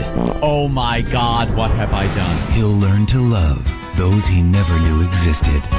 I think I know what you're going for. You're going for sexy. You're coming off as whiny. O&A Pictures What a hot voice that is. and Depends Undergarments I love it. present a true story You're an ass. of one man's inability to distinguish a voice from a fart. You're talking out your ass. The Ass Whisperer, coming soon Oh, stop it. to the Opie and Anthony Show. It's the Opie and Anthony Show. We got lots going on. We got Basil Tees here, cooking breakfast once again. Hooper Avenue, Toms River, New Jersey. Want to thank Stephen Farley for cooking up the eggs and the steak and pancakes. Not bad, right? A little bit of everything. Nice. We got Gallagher in studio, and he was commenting that this is a little different than other radio shows. Appetite is the smell. You need to smell. This is why we eat the turkey at 2 o'clock, because you can't last till 5 when you've smelled it cooking all day. It's part of my idea to have a family reunion resort. You know, this would be a big room surrounded by bedrooms with a kitchen there for communing and bonding and cooking and having reunions and getting the kids off the street from joining gangs by realizing they already belong to a gang, their extended family. It's what I'm doing in the second half of my life here. Instead of being known as the guy that smashed watermelons, I want to bring America's families together. Good idea, huh? Good luck with that one. Well, That's a hell of an introduction. Do you have ideas on how to accomplish that? Sure. I talk about it on the radio. Oh, okay. Yeah. And it gives the idea out there. I'm quite an inventor and a visionary. You know, I have a new toilet that you can't throw the toilet paper in and back up, and this saves water. I made a contract with Niagara Toilets. They're being built right now in China. You really have it's simple. an invention. It's just a chamber behind the water that the kids can't get to with a float in it and a rod that turns the water off when it comes up in the bowl. But combined with Niagara's wonderful trough that they have so the water doesn't touch the flapper in the bottom. Well, of course. And so when you dump it over, it doesn't leak, you see. Combining the two of them, it's going to be a wonderful new toilet for the bars. You know, they always do it at the bars. You go in there and it's messy, and we're and they fixing jam that. up the toilet, keep flushing, and then it I have an overflows. invention for the new slot machines for this generation of kids that's going to go into the casino and realize that the video isn't as involving as their games at home. I was just at the CES convention in Vegas, and they had these beautiful games on the screens, you know, demonstrating the new screens. And then I walked into the casino, and I thought, there's 100 years difference here between the technology. This new generation of kids aren't going to be interested in these slot machines. So I came up with new software. Imagine 3 watermelons are coming down to the pay line, right, on a Gallagher slot machine. They could burst, break in half, or bounce. And you're a winner when the action matches and not just the icon. Say naked or just bikini girls are coming down on parachutes, and when they hit the pay line, their boobs continue, or one boob continues, or their boobs break off and bounce back. It's involving. It's fun. And then it's it has something to look at. match. Has to match. Say 3 My birds are God. flying down to an electric wire. They either get electrocuted and their feathers fly off, or the hunter shoots them, or there's a hole in them, or they squat and lay an egg. It could be involving and fun for everybody, and I'm trying to make the world a better place. You decided. I'm sorry. Are you still doing stand-up, or are you only concentrating on inventions now? I mean, I know you're doing the Stress It Factory. doesn't. Hey, going to a bar late at night and telling jokes is not a real big problem. You know, I got all day I mostly trade stocks until the market closed. It does. Inventing something. It's all over the place. Are you on You're a day trader? Sure. Yeah. But I like to investigate what America is doing. Nobody's saying anything about Obama and Hillary having a full schedule. You know, anybody can. I like to work. I maybe sleep a couple hours, but I mean, inventing something just takes a moment. Just takes a moment. Obama, he needs to be a totally black guy, though, to get the black vote. You think? But then Hillary's not totally a lady. You know, it's hard to find a total thing in America. You can't name one thing that's absolutely all the way one thing. That's what I talk about. Oh, wow. I think. In my act. Sure you can. Lunatic. Gallagher. I'm not a lunatic. You are, but it's not a bad thing. Of course you are. Your I mind am works. not. Your The mind- world is a lunatic. How about these kids don't pull their pants up? How stupid is it to walk around with your butt hanging out? You can't run from the cops with your pants half off. True. How dumb is the sports? I mean, can you figure out what's a hard foul and a flagrant foul? Is it clear? No, and it's of course important. not. It's a judgment It's call. important, too. I do agree. And the kids in Chicago didn't know the difference between a spectator and a player. They leaned over the outfield, ruined the Cubs' chance of going to the World Series. I've been talking to umpires, and they admit that the strike zone is larger than the plate. They've changed the rules. You know, it's got to be wider. Plus, you talked about steroids. Should the records stand that were made before steroids or after? Yeah, why not? Because athletes have been cheating all along. Yeah, there's always been something with the rules. They've that always been changes. cheating. Hey, how about Spitzer? how about that? You want to talk about an idiot? Well, Here's yeah. a governor that doesn't know what's going to trigger an investigation, and that's his area. You know, Clinton called him and said, "You were paying for it?" What happened to Spitzer? Did you get hit with your own mallet? Why? I'm just wondering. No, I brought this along because I want to point out it's going to cost me $5,000 a year to check this damn thing now.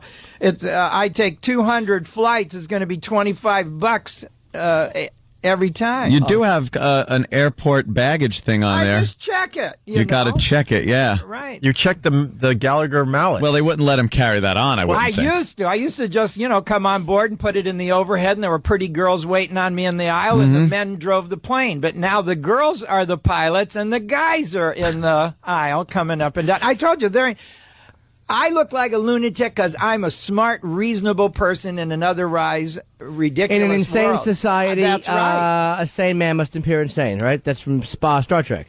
Everybody, Spock said that. How smart does everybody look owning a truck as the price of gas goes up to $4 and $5? Exactly. That's my sentiment exactly. Oh, yeah. Everybody with a truck was looking really stupid now. Yeah. Yeah, well. That's for sure. What are you driving these days? Anything?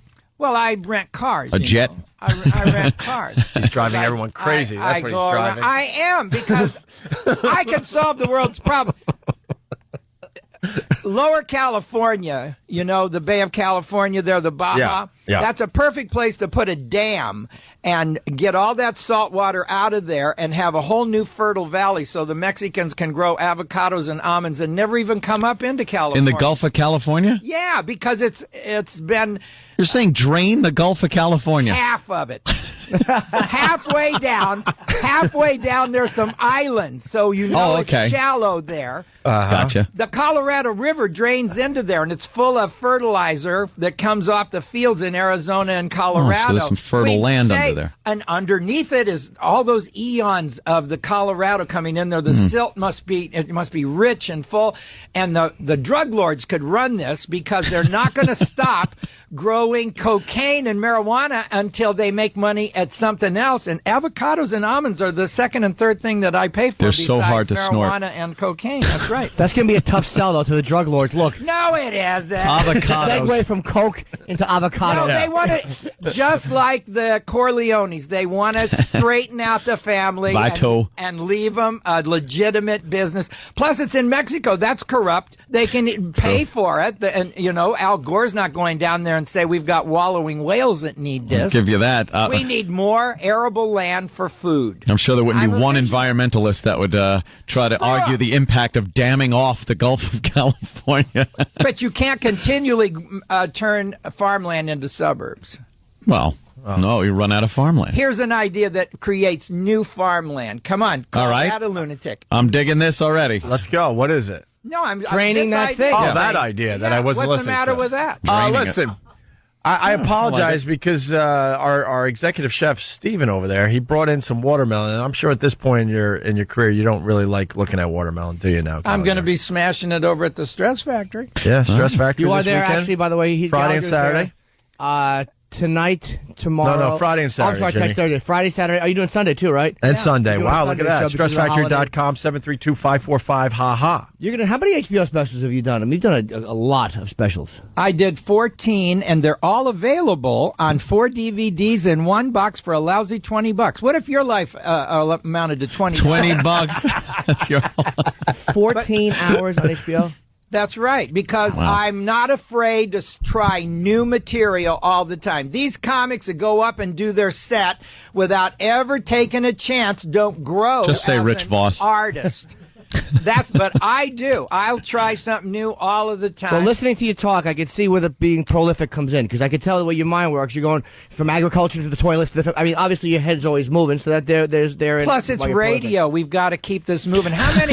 You got to keep talking. How many miles an hour? You get these interview in here, and you ask them a question, they answer it really quick, and leave you nothing to go on, and it's dead air. They'll say yes or no. Now, I have a reason to be on the radio. I want people to think. America's tradition is to be an inventor and not to follow others. That's communism. They should be individuals and not follow trends, fads, and fashions. Now you did invent a lot of gag things for your show. Wait a minute. What about the whole idea of smashing people? Steve Wynn just built a hotel in Vegas with a swimming pool in the middle of his theater in the round. Where did he get that idea? Did he pay me for it? No. They hand out towels. I went to the show there because they dropped pretty girls into the pool, and they said, "Do you mind getting splashed?" I said, "I invented it." What the hell are you talking about? Well, I'm just thinking because now you're getting into like legitimate inventions. Were you doing that all the time, even during the time you were inventing, the tricycle with the window? I've been trying my whole life. Yeah. To be active. This stops. And it finally hit with a crapper. Hey, the toilet. Is it true the toilet that you invented. that the Sledge-O-Matic was originally you invented that for Carlin, and he said no? Is that a rumor? Or is it the truth? No, he knows it. I sent it to his address in Venice, Florida, and he sent me back a letter. He's the nicest guy besides Richard Pryor in show business. Most everybody's a jerk, but a lot of people hated Pryor. I adore Pryor, but a lot of people thought he was a rough one to deal with. No. The first time I met him, he invited me over to his house with everybody else on Saturday to have chicken and cocaine, and I went, and it was great. Chicken and cocaine. Who don't you like I don't like everybody. They're all jerks. Well, name a few. Well, we love naming names on this show. We talk about all the people we hate in our business. Yeah. I don't necessarily hate them. I just don't respect them as... Like who? Well, there was an interview you did in the Oregonian where they talked about there were certain comics you were bad-mouthing. Like Jim Carrey. Wasn't bad-mouthing. I was telling the truth. Okay, If I was a reviewer... Fair enough. Tell them the truth. Well, Jim Carrey, would you get in a tree and spread your cheeks to express your comic talent? I mean, what art is this? That if I was making that movie about the dog or the animal guy, the veterinarian, Ace Ventura, Pet Detective. Pet Detective. Yeah, I wouldn't say, "Ooh, I can hardly wait to be on a full screen, standing on a limb, spreading my cheeks." Or Jim Carrey. Yeah, that's the lowest form of comedy. You don't say, "Before me, no one was funny until I showed them their butt." Everybody knew the butt was a joke. Mm-hmm. That is correct, but I gotta say, Carrey is great. I'm not necessarily a huge Carrey fan. Listen, but he's great at what he does. Like the Stooges were great at what they do. Slapstick. What does he do? He overacts. All of the actors that work with him in the movies stepped back because they were all trying to be subtle and real. Jim is just going over the top with everything and making it nutty. And Gallagher's making sense here. You think? It's over. It's too much. I think he's right about Jim Carrey like that. Really? Well, I watched him I saw everybody when they first came to the Comedy Store. I saw Letterman. Well, I know them all from the very beginning, and I know whether they're, naturally funny or not. And Jim was painful when he'd get on stage because his stuff doesn't work in a nightclub. And when Dice Clay came out, he had to work his act up, and Robin Williams had no material. He's just a comic actor, and so he needs the comedians to show him what's funny. I saw him take joke areas and redo them, and then one joke that he took of mine was. I used to say that old people should smoke dope because it makes the time go slow. Well, Dave Letterman had a talk show out in L.A. at one time, and it didn't work. And he had Robin on, and Robin saw the ashtray on the coffee table, and he grabbed it and pretended to drink it, and he said, good, makes time go slow. And I knew he got that from me, but he just took the punchline, you see, and he just, but that's what... He reworked it a little bit. Yeah, well, you got to be kind of a good writer to know what to steal.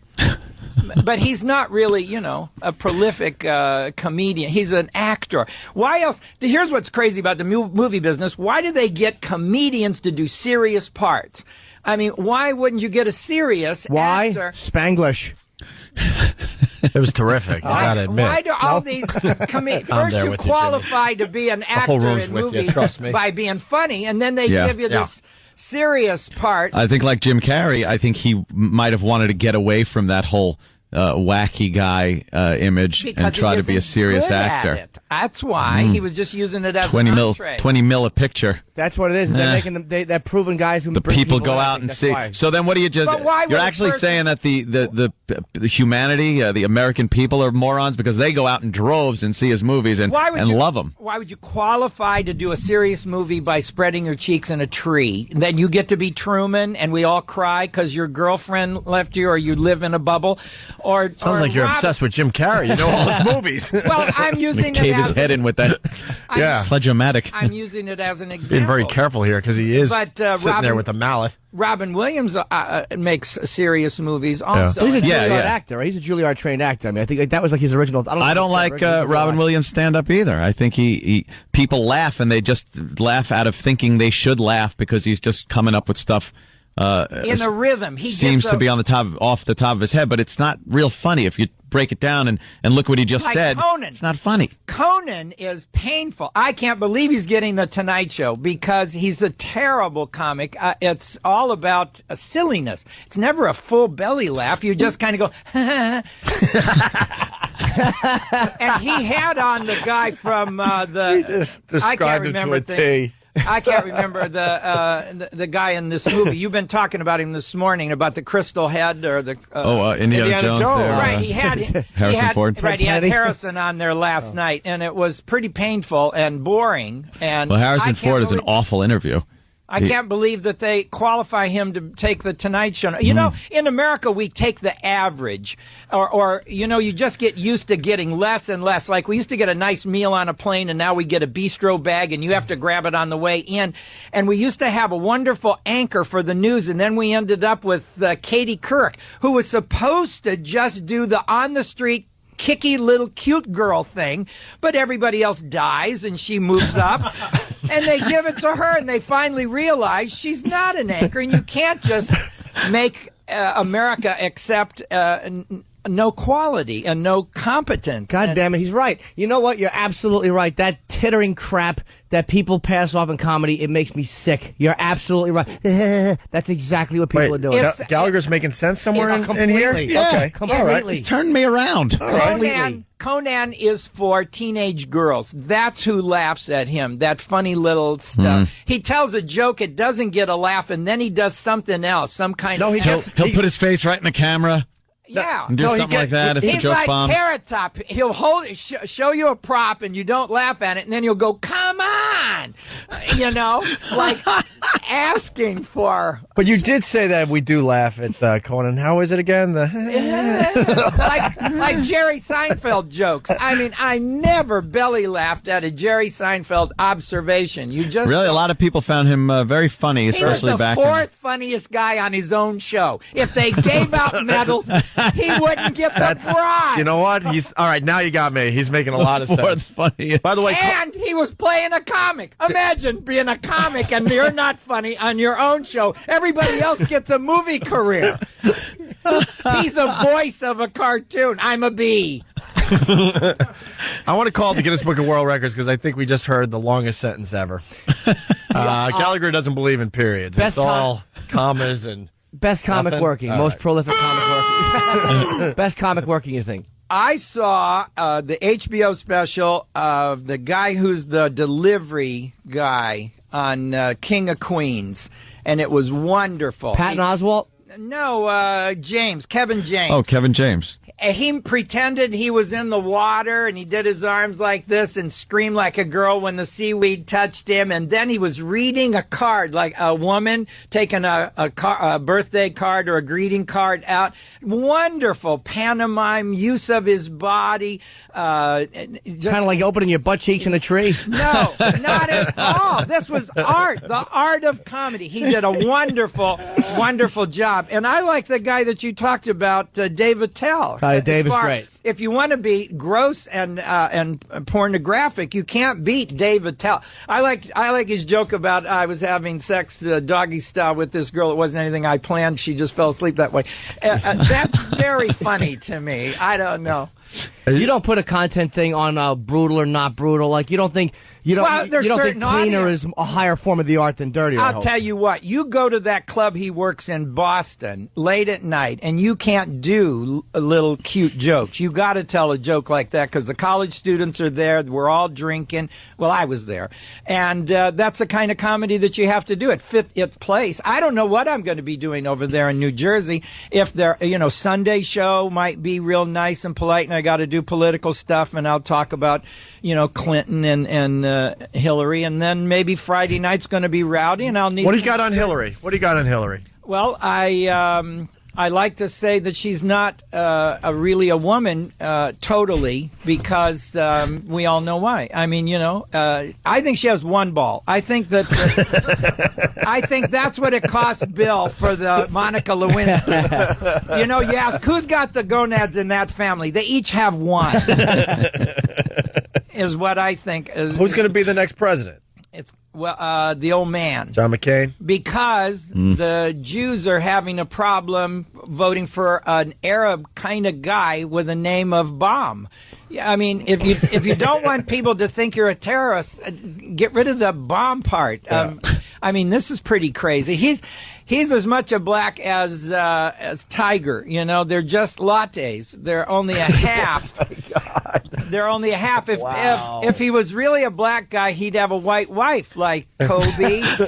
Oh my God. I want to hug Gallagher and Montel and Tiger. You said Tiger's not black though. He has a short Oriental woman.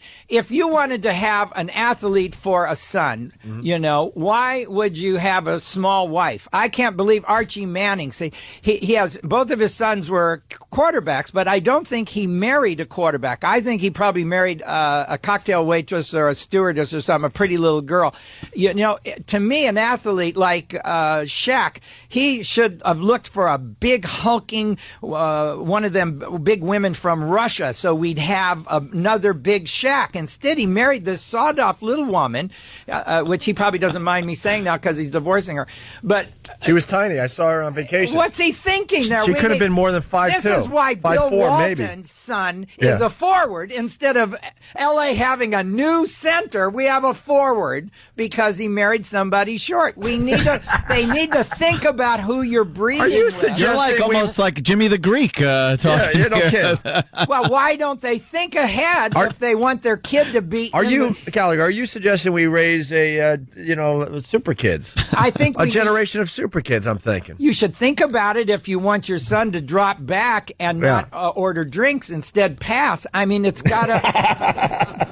To me, if I was a woman, I wouldn't marry a guy with a big head. I mean, just look ahead. Think about this. If it's coming between your legs, get a guy with a little pea head. Could you imagine marrying Shaq? God Almighty, what would that? It's going to burst you. And she was little too. They don't think ahead. I don't. So you're saying basically genetically and stuff like that. You should think of DNA and genetics. Yeah, there's plenty of lesbians they could have married from the with athletic abilities. Yeah. Where they just wanted to have a really good quarterback or a really good basketball player. I mean, don't they think ahead on this? Now, have you been doing stand-up all along, or did you stop, or did you keep going? You've been doing, because you always I've been doing it all. You have, right? That's what I do. You see, that's what I'm saying. I do the hard job of entertaining people to their face, drinking, which is even harder. And these other comics, when they kick out and get a talk show or a sitcom, they're admitting that they can't do this. It's too hard, and it is hard. But I've learned to do it, and I've studied it, and I think I do a good job. I think if you want to have a good time, you're going to get your money's worth with me. Which is the other thing I do is I keep my ticket price down. I'm not like Jerry Seinfeld. He's already rich. Who's $100 funny? You tell me that. Who in the hell is $100 funny? For laughing? Nobody. Why? And plus, he's already rich. I got like $1 billion for the replay of the shows of other people that were funnier than him. Why? Why does he have to charge $100? Gallagher, we have to take a break. Please stick around. Yeah, Stress Factory. I've been listening to these sponsors, and there's some pretty nuts stuff happening in these. But of course, I won't pick on your sponsors. That's all right. But I'm just telling you, there's some pretty crazy things happening. Friday, Saturday, and Sunday at the Stress Factory in New Brunswick, New Jersey. 732-545-HAHA. GallagherSmash.com. StressFactory.com for ticket info. These will sell out. It's a holiday weekend, obviously, so just get tickets because the Stress Factory always sells out. It's not sold but out. It will sell out. I wouldn't be here if the tickets Believe me, were selling. we know that, but it will sell out. It will not, and it's small. I'm working my way down. I would go to the Stress Factory just to watch Gallagher finally lose his mind. The tickets were selling. All right, with that, we got to take a break. Opie and Anthony, stay there. We're back as Opie makes his way back into the studio. We're back with my new favorite person alive, Gallagher, who I have been enjoying on this show with all of you, and then chit-chatting in break. It's so refreshing to see an honesty that you just don't see, especially in I want in to work on a joke about this Lou Pearlman that they caught in Malaysia, ran away with the $300 million. He's already making all the money on the Backstreet Boys, and he's got to cheat his investors. But there's got to be a joke here. He went to Malaysia, which is, of course, a back street, and where you can buy boys. Ask Michael. There's got to be a joke. And they caught him in Guam, right? Because Malaysia kicked him out. That's got to be a real insult that even Malaysia didn't want. He's going to jail for how long? 25 years. 25 years, the boy band creator. Die, because he's older already. I mean, he ain't going to last this. But he was in Orlando, and why did he have to cheat? I mean, it's just like Spitzer.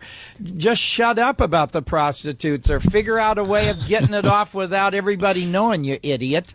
I can't. You know, we wouldn't need the word stupid if it wasn't for people. I never see animals do a stupid. You ever see a dog like just walk into a wall because he ain't watching? Or you ever drop something next to a table and you reach down to pick it up and hit your face on the table? I mean, it's just. I see people pick stuff out of their teeth, look at it, and put it back in their mouth. I mean, the object was to get it out of. I think this is why the flying saucers don't land. They can smell stupid. Somehow they've got some ray that can tell. They hover over the cities, and then they notice a traffic jam made of off-road vehicles. Why, if you can drive anywhere, would you stay in the line of traffic, you schmucks? You know, I mean, why get a four-wheel drive and stay on? And they always have a name like they go off-road, Pathfinder or Caravan, and they're going to the Yukon or something even more out there, Tacoma. You know, or Tahoe. I don't think you should put hoe on the outside of your truck. I think hoe goes in your truck. Well, hoe gets out as soon as you pay her. She leaves something on the side of the inside of the window. And he also has a problem with, like, getting free furniture and stuff. Well, what's the problem with getting free furniture where you don't have to pay for a while? It's not honest. I'm just saying these advertisements are pretending they're your friend, and they're not your friend. You know, 0%. You're going to pay one way or another. They're just making you think you got something. How can you stay in business if you're a schmuck and you don't charge right? How about you don't pay for a year? I don't get that. I absolutely don't understand how. Who pays the interest on it and just provoke a sale? I don't get it. I mean, what do you get back if they don't pay? You get a rug they've walked on for a year? That's a good idea. I mean, you got to get your money down. I don't see how that works. I'm not complaining. I mean, it sounds great for the average person. Average people need a break in this town. My cab driver complained when I got in. I said, I'm going on the radio. He says, tell him there used to be a building over here with a $15 room, and now it's a hotel, and there's no place for us to stay. Imagine $15 a night for a room in New York. Well, I got out of the train at Madison Square Garden, which of course is round and shouldn't be called. Sure. And I went across to the Afina Hotel. I got their last room. It's next to the service elevator, so that thing grinds all night. It's a tiny little room, $200, which I thought I was getting screwed till I went on Central Park South here. It's $800. Yeah. Yeah, I stayed at the Empire. It was $400. But you're on average, it's about $400 a night to stay in Manhattan in a hotel. Well, I stayed here because it was close to here, and I needed to be here in the morning. You guys cost me $200. Oh, look at what! Oh, it's the big birthday cake. Wow, look at this. Oh boy, Gallagher, I'm sorry to interrupt your somebody's birthday. No, it makes a lot of sense to talk about vitamins and then have a cake full of sugar. Yeah. Why is there how many cakes are there? This is a wonderful tradition. Wonderful celebrating your living a long time by dying. Put this in your artery. Wait, why is there so many? How many birthdays are we celebrating? One. Everybody loves you. Oh, Kenny. That one's nice. Huh? Why do we have 3 birthday cakes? Hey, Gallagher, do me a favor and smash one of these birthday cakes with your mallet. I'm serious. I do every night. I'm serious. I bring people on stage who have a birthday, and I smash a cake in their face and give them a memory. You know, when you die, your life flashes before your eyes. Yeah. I want to be there. You want to be one of those moments. We got to smash one of these cakes. Well, you won't be able which to one? clean it up. Sugar, the frosting just smears when you try to clean it. And Not it that just- one. That's the good one. Oh, why? What? How does I had to Blowing blow out out the one of the candles. cake. Thank you, everybody. Thank you. See, he's Thank Gallagher you. knows stains. Yeah. He knows carpet stains. Well, get one. No, that one that smears the icing. Blood, very hard to get out. Hey, I do know. Kenny, put one of these cakes in front of him. I want to tempt him. Not the good one. I know which one was the What good do you one. mean tempt him? What? Yeah, what That's is the it? good one. Yeah. Good one's away. The good one's away. I'm not a nut. You already said Yeah. I'm smart. Let's come on. Very smart. It doesn't smash on the floor. Yeah, you got to get it the up. reason Yeah, that let's get the damn. you got to thing. get it up. Now we're talking. Gotta be elevated. You Gallagher- don't want to smash a cake in a room full of electronics. I'm Do you telling understand how Right much now. of a mess that's going to make? Well, yeah. I'm going to put it right by me. Well, you That's better good. get it on. You better get it on video there. You only got one shot at this. You've got sides on it. Why are you? I thought you Well, didn't want so to. it's What are you flat. doing? Oh boy. Well, I'm just making a video. If you're just gonna. Plus, it's not tall enough. You'd need to fold this in half to really do it. What is he doing? He's You're folding that cake. He knows He what he's just doing. folded my cake in half. What are you That's doing, how you Gallagher? would smash it. Do you still do you smoke pot? No, I had a heart attack in the year 2000. Have you ever seen me on my videos? Yeah, of I was course. stoned. There is no video of me straight. I do not exist, except this video now. I didn't smoke. I quit smoking when I almost died. When you almost die, you change your lifestyle. How bad was the heart attack? Well, it's near death. That's what happens with a heart attack. But you got a lot of energy. It looks like you're doing the right thing. Well, taking you care never of yourself. know. It's plumbing. You're fine until it clogs, and then you need a plumber. Right. And you have to pay him $50,000 to clean your artery. You know what they do when you have a heart attack? They give you a blood thinner, then they cut a major artery. Yeah. This is how smart they are at the hospital. Yeah. Yeah. But of course, they woke me up and told me it was time for my sleeping pill. So I knew I wasn't with the smartest people. Well, once you, it would be an honor. It is not an honor. You It will would be an honor. It's never my be able to birthday, clean and it Gallagher is up. smashing my cake. This is great. We don't care. We don't care. We don't have to clean this up. Uh-oh, Gallagher. Hold on. Here we go. He's picking up the mallet. Hold on. You better get a good shot of this. What? I don't want. Hold on. Hold on. E-Rock, E-Rock. happy birthday. No. Dan's cake. Stan's cake. Dan, please. Dan, you want in? Yes, he does. Neil. Because it is Dan's birthday, too. Dan does not want to do this. Wait, you might want to get the other side. I don't know. How do we film this for you, Gallagher? We got a birthday cake. Than celebrated his 30th birthday last weekend.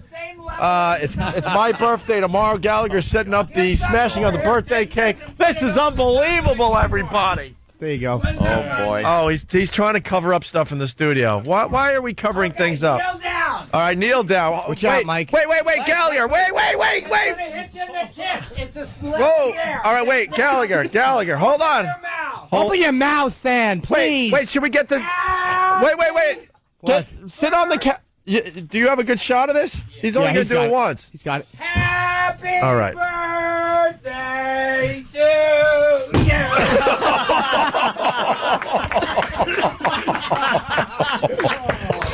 Dan is Safe to say there's cake everywhere.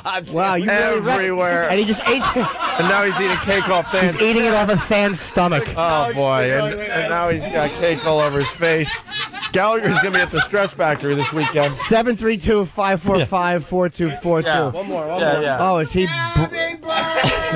He's insane, this He is Gallagher. great. 2 shows tonight, Friday, 2 shows Saturday, 1 show Sunday. What if I hadn't brought the hammer in? Well, I don't think you go anywhere without it, right? There's cake everywhere. I mean, everywhere. Look at the couch. The couch. Why are you sitting in the cake there, Gallagher? I'm sitting in a place where there's not cake. There's cake everywhere. Here's a little pile for you. Come on. Already a mess. That's when you can make a mess, when there is a mess. Come on, hit this. Right. Hit this. It won't go far, and it'll be fun. Come on. I don't know how to break things, Gallagher. There's some on the floor, too. We should scoop that up. Yeah. What? Look, you're wasting. good cake. It's all over the rug. That's why the French don't like me. We sent my act over to France, and they didn't like the fact that I was ruining food. They're screwed up people. Gallagher is just covered in cake. The That's studio's enough right there. Wow, the cake went all the way over there. Nice pile of cake. Let's do this. Hey, you do it. I'll kneel. Come on. All right, Gallagher. fan. All right, Dan gets to smash the rest of the cake into Gallagher's face. Please smash his skull. Put him out of his misery. Don't pussy out. All right, here we go. Dan is smashing the rest of the cake. Oh my God! You got him good. How you doing? Riley, can it? You're a lunatic. I am not. You're insane. People have a stupid life. Yeah. They don't have fun. Yeah. You're having fun, it looks like. Before me, Shamu didn't splash nobody. Just laid there wallowing. What about Blue Man Group? They saw me. What about Core, Insane Clown Posse? Every amusement park in America has a splash ride. What would happen if we took the ketchup over there and smashed that there, Gallagher? What? Now we're not having fun all of a sudden? What happened? Yeah, we can smash anything that's gooey. Water goes out flat, gooey goes up. Show me how you smash ketchup. Ketchup goes straight out the hole. All right. E-Rock, get in front of the ketchup. Yes. It might take off like a rocket. This is what I want for my birthday. This is Opie's birthday present. That's right. This is what I want for my birthday. Take the top off. All right, take the top off. I smacked a mouthwash and it took off like a rocket. I'm being sued by a guy with the word twist on his forehead. Gallagher's getting the ketchup. Well, that's your but problem. that's because I'm 60 years old. You're 60? Yeah. God bless you, man. I don't have any testosterone now. Being 60 years old and looking at a woman is like driving by McDonald's when you're not hungry and you kind of wish you were. But I'm full. It won't go. You know, it won't. No, I know it. Oh, why don't you open it, Tim? Hey, get the knife and cut the top of the plastic. Boy, now there's knives involved. This is a problem. I know it. One day, I usually cut a hole in the middle of the cake and put something gooey in it, like chocolate syrup, so it sticks to their faces better. And the other day, I left the knife on the table when I smacked it, and we couldn't find the knife. It was in the third row. I can't believe it cost me $1,000 a night for insurance, and this is why. That's sweet. All right. Okay. This is for my birthday, E-Rock. E-Rock, get in front of the ketchup, Yes, this is all I want for my birthday. I don't need gifts. I don't need birthday cake. Hold on. We got Gallagher. He's going to be at the Stress Factory, New Brunswick, New Jersey, Friday, Saturday, and Sunday. Don't get Get in front. I'm going to hit the balloons on the window. Oh, he's going to try to hit the balloons on the window with the please ketchup. go through the... All right. Game over. Game over. I hit the balloons on the window. Game over. The whole pedestal broke. Dude, everyone is the whole pedestal that everything was sitting on. Get me down. Game over. Medic. What the hell? Oh, Jesus. What the... Oh, there's crap everywhere. Great. And he did hit the window with the ketchup. He's the thinker. Yeah. Sitting on the remains of the pedestal. Oh, they're going to make us get a cleaning crew for the studio. We're so screwed. Did you get that? Ended up over there? Yeah. On the computer? Look, I'm covered in stuff. Gallagher, you're insane. Now, my opinion of politics. Yes, sir. And the world's condition and the poor people. I want to thank Stuntbrain for coming up with the Gallagher ruining the studio bit. So blame Stuntbrain. Whose idea was this? Blame Stuntbrain. Hey, do we have one more thing over there? It is completely... What could you possibly smash now that's going to make it worse? I can't smash it on anything. I've ruined the smasher table. Yeah, the smasher table is ruined.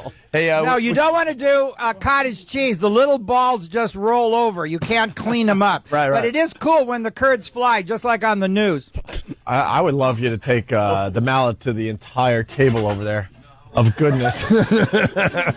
Oh, Steve's shaking his head no. Steve, how are we going to clean this place? You just serve it slower. How do you clean this cake in here, doesn't it? There's crap everywhere. It's not crap. It's a birthday cake and some ketchup. This was an honor. Look at that couch Tim, you got some? Wow. No. Oh, okay. You're just amazed? I'm amazed. Tim, clean up, please. Did any of the I want to equipment do the get Burt ruined? Reynolds. Why is he? Gallagher has no shirt on. Oh, yeah, he's laying in the cake and ketchup that is on the couch. Burt Reynolds. Hold on.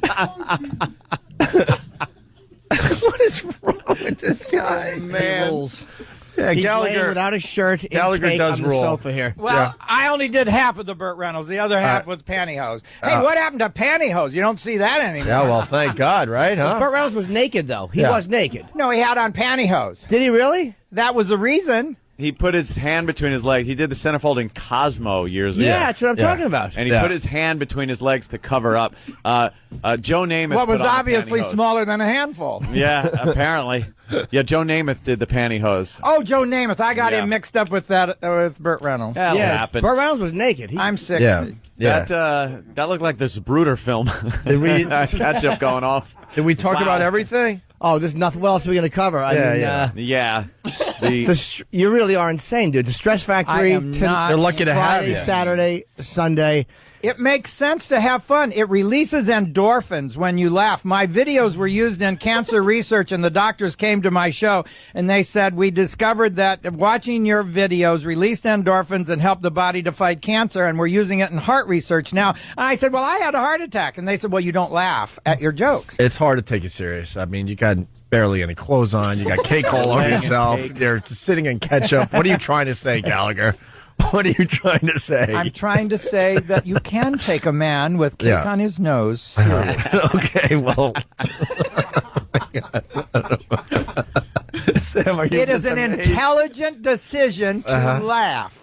Do us a We're favor. the only animal that laughs. I think we shouldn't think things are so damn important. Do us a favor.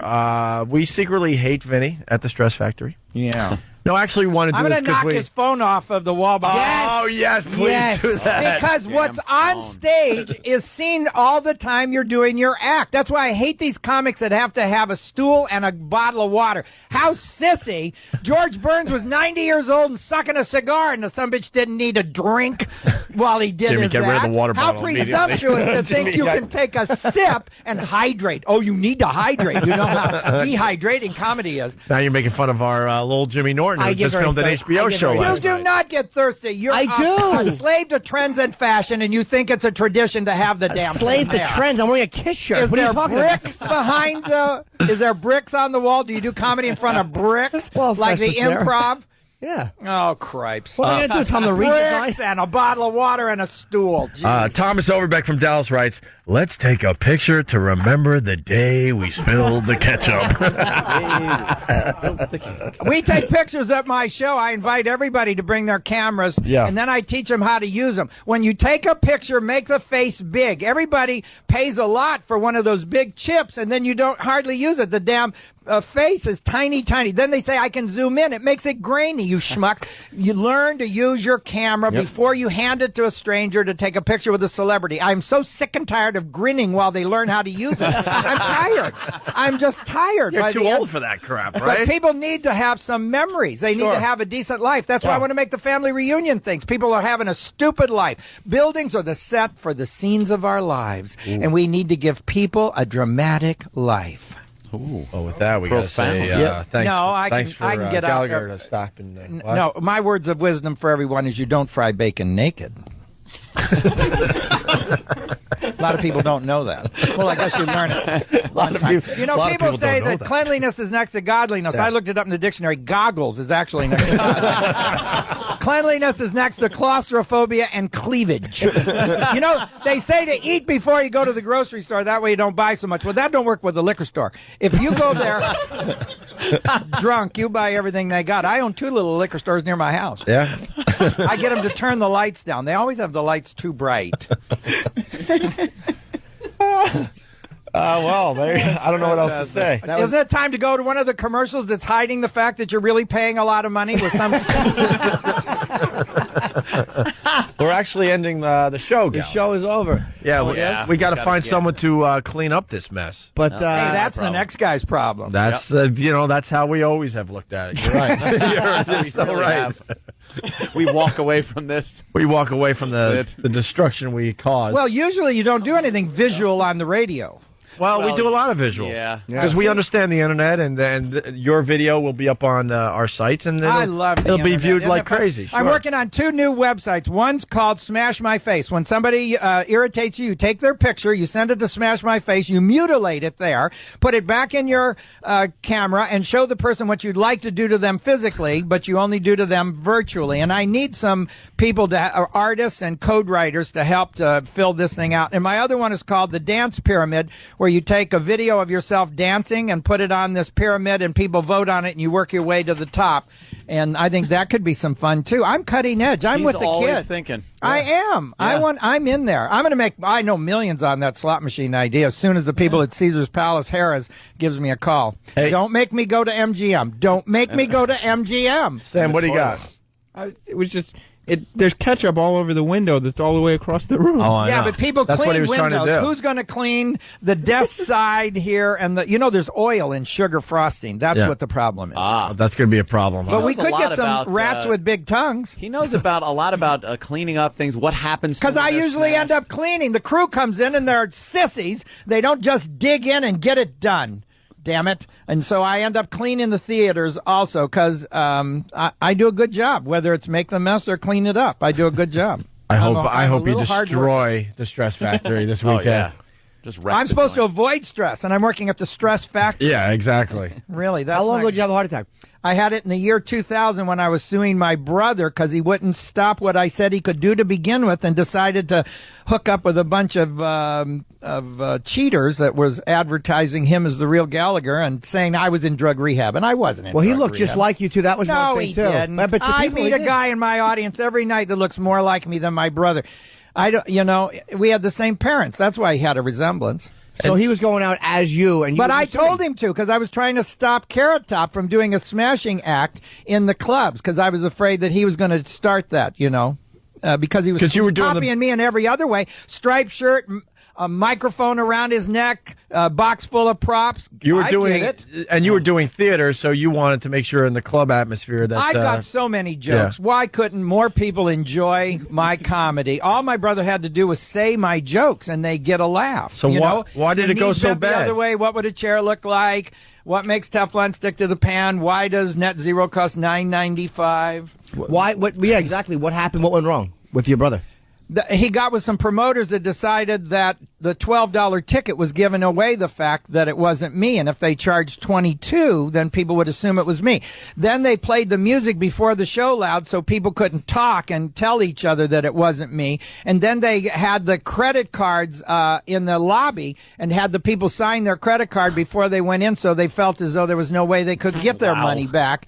And that's not what I've done all my life. I've been a friend of my fans and give them the real thing. I give a long show. If you'll sit there, I'll do 3 hours. So your brother, you had to sue him. Why? He just didn't want to stop. He got addicted to the money. Well, he's just another stupid human. All he had to do was listen to me. Instead, it cost me $200,000. I could have put all 3 of his kids through college. Instead, he decides to be an idiot, and now his kids are stupid, and he doesn't have a job. That made a lot of sense. And your family sided with him. Why did the family side with him and not you? That's where he got the stupidity. The question is, how did a smart guy come from 2 stupid people? Do you ever notice this real tall guy and he has 2 short parents? Well, that's what happened. Somehow, I don't know. So you don't talk to your parents or your brother? No, but I have millions and millions of fans, and so I'd much rather have people who love me than have to put up with people that just I'm related to. I mean, I don't care. Right you don't miss your family? No, I dealt with them for years and years. I'm done. If you don't act right, I don't need to hang around you. The music is playing, which means they're going to cut us off. But one of my favorite bookings. Oh my God! Please come back soon. Long time. Please come back soon. Are you going to be in New York for a while? No, nobody likes me. If I was doing a show, I just did one at Gramercy, and like 25 people showed up. They don't care about me. It's all Koreans and foreigners. You're going to sell out at the Stress Factory. Yeah, I'm telling you, you're going to sell the shows out. Yeah, Stress Factory, New Brunswick, New Jersey. Vinny's really lucky to have you. I'm telling you right now. He's He's losing the phone. And now, He's going to knock the phone off the Who wall needs this a weekend. payphone now? Anyway, don't? everybody's got a cell And now I'm phone. thinking we don't need- need public libraries Now I'm thinking anymore. we need to get You him on got the internet. I'm thinking we need to get him on the virus tour this summer. Can you imagine Gallagher in front of our animals? Oh, my God. We're going to need to talk. Gallagher, thank Tell him you. a dirty joke. How do you make pickle Brett dildo? You got to hit him hard and hit him low. Hit him hard, hit him low. Don't give him a chance. Gallagher, it was a pleasure. I got to tell you, You were great. It was amazing. We'll have you back as soon as we can. Obviously, Gallagher at the Stress Factory. We're out of It was here. a piece of cake. Yeah, there you go. I don't know who's cleaning up this studio, but it's not going to be us. And have fun with Jill Nicolini this weekend. And we'll see you guys soon. See you Tuesday. That's right. All right. Opie and Anthony.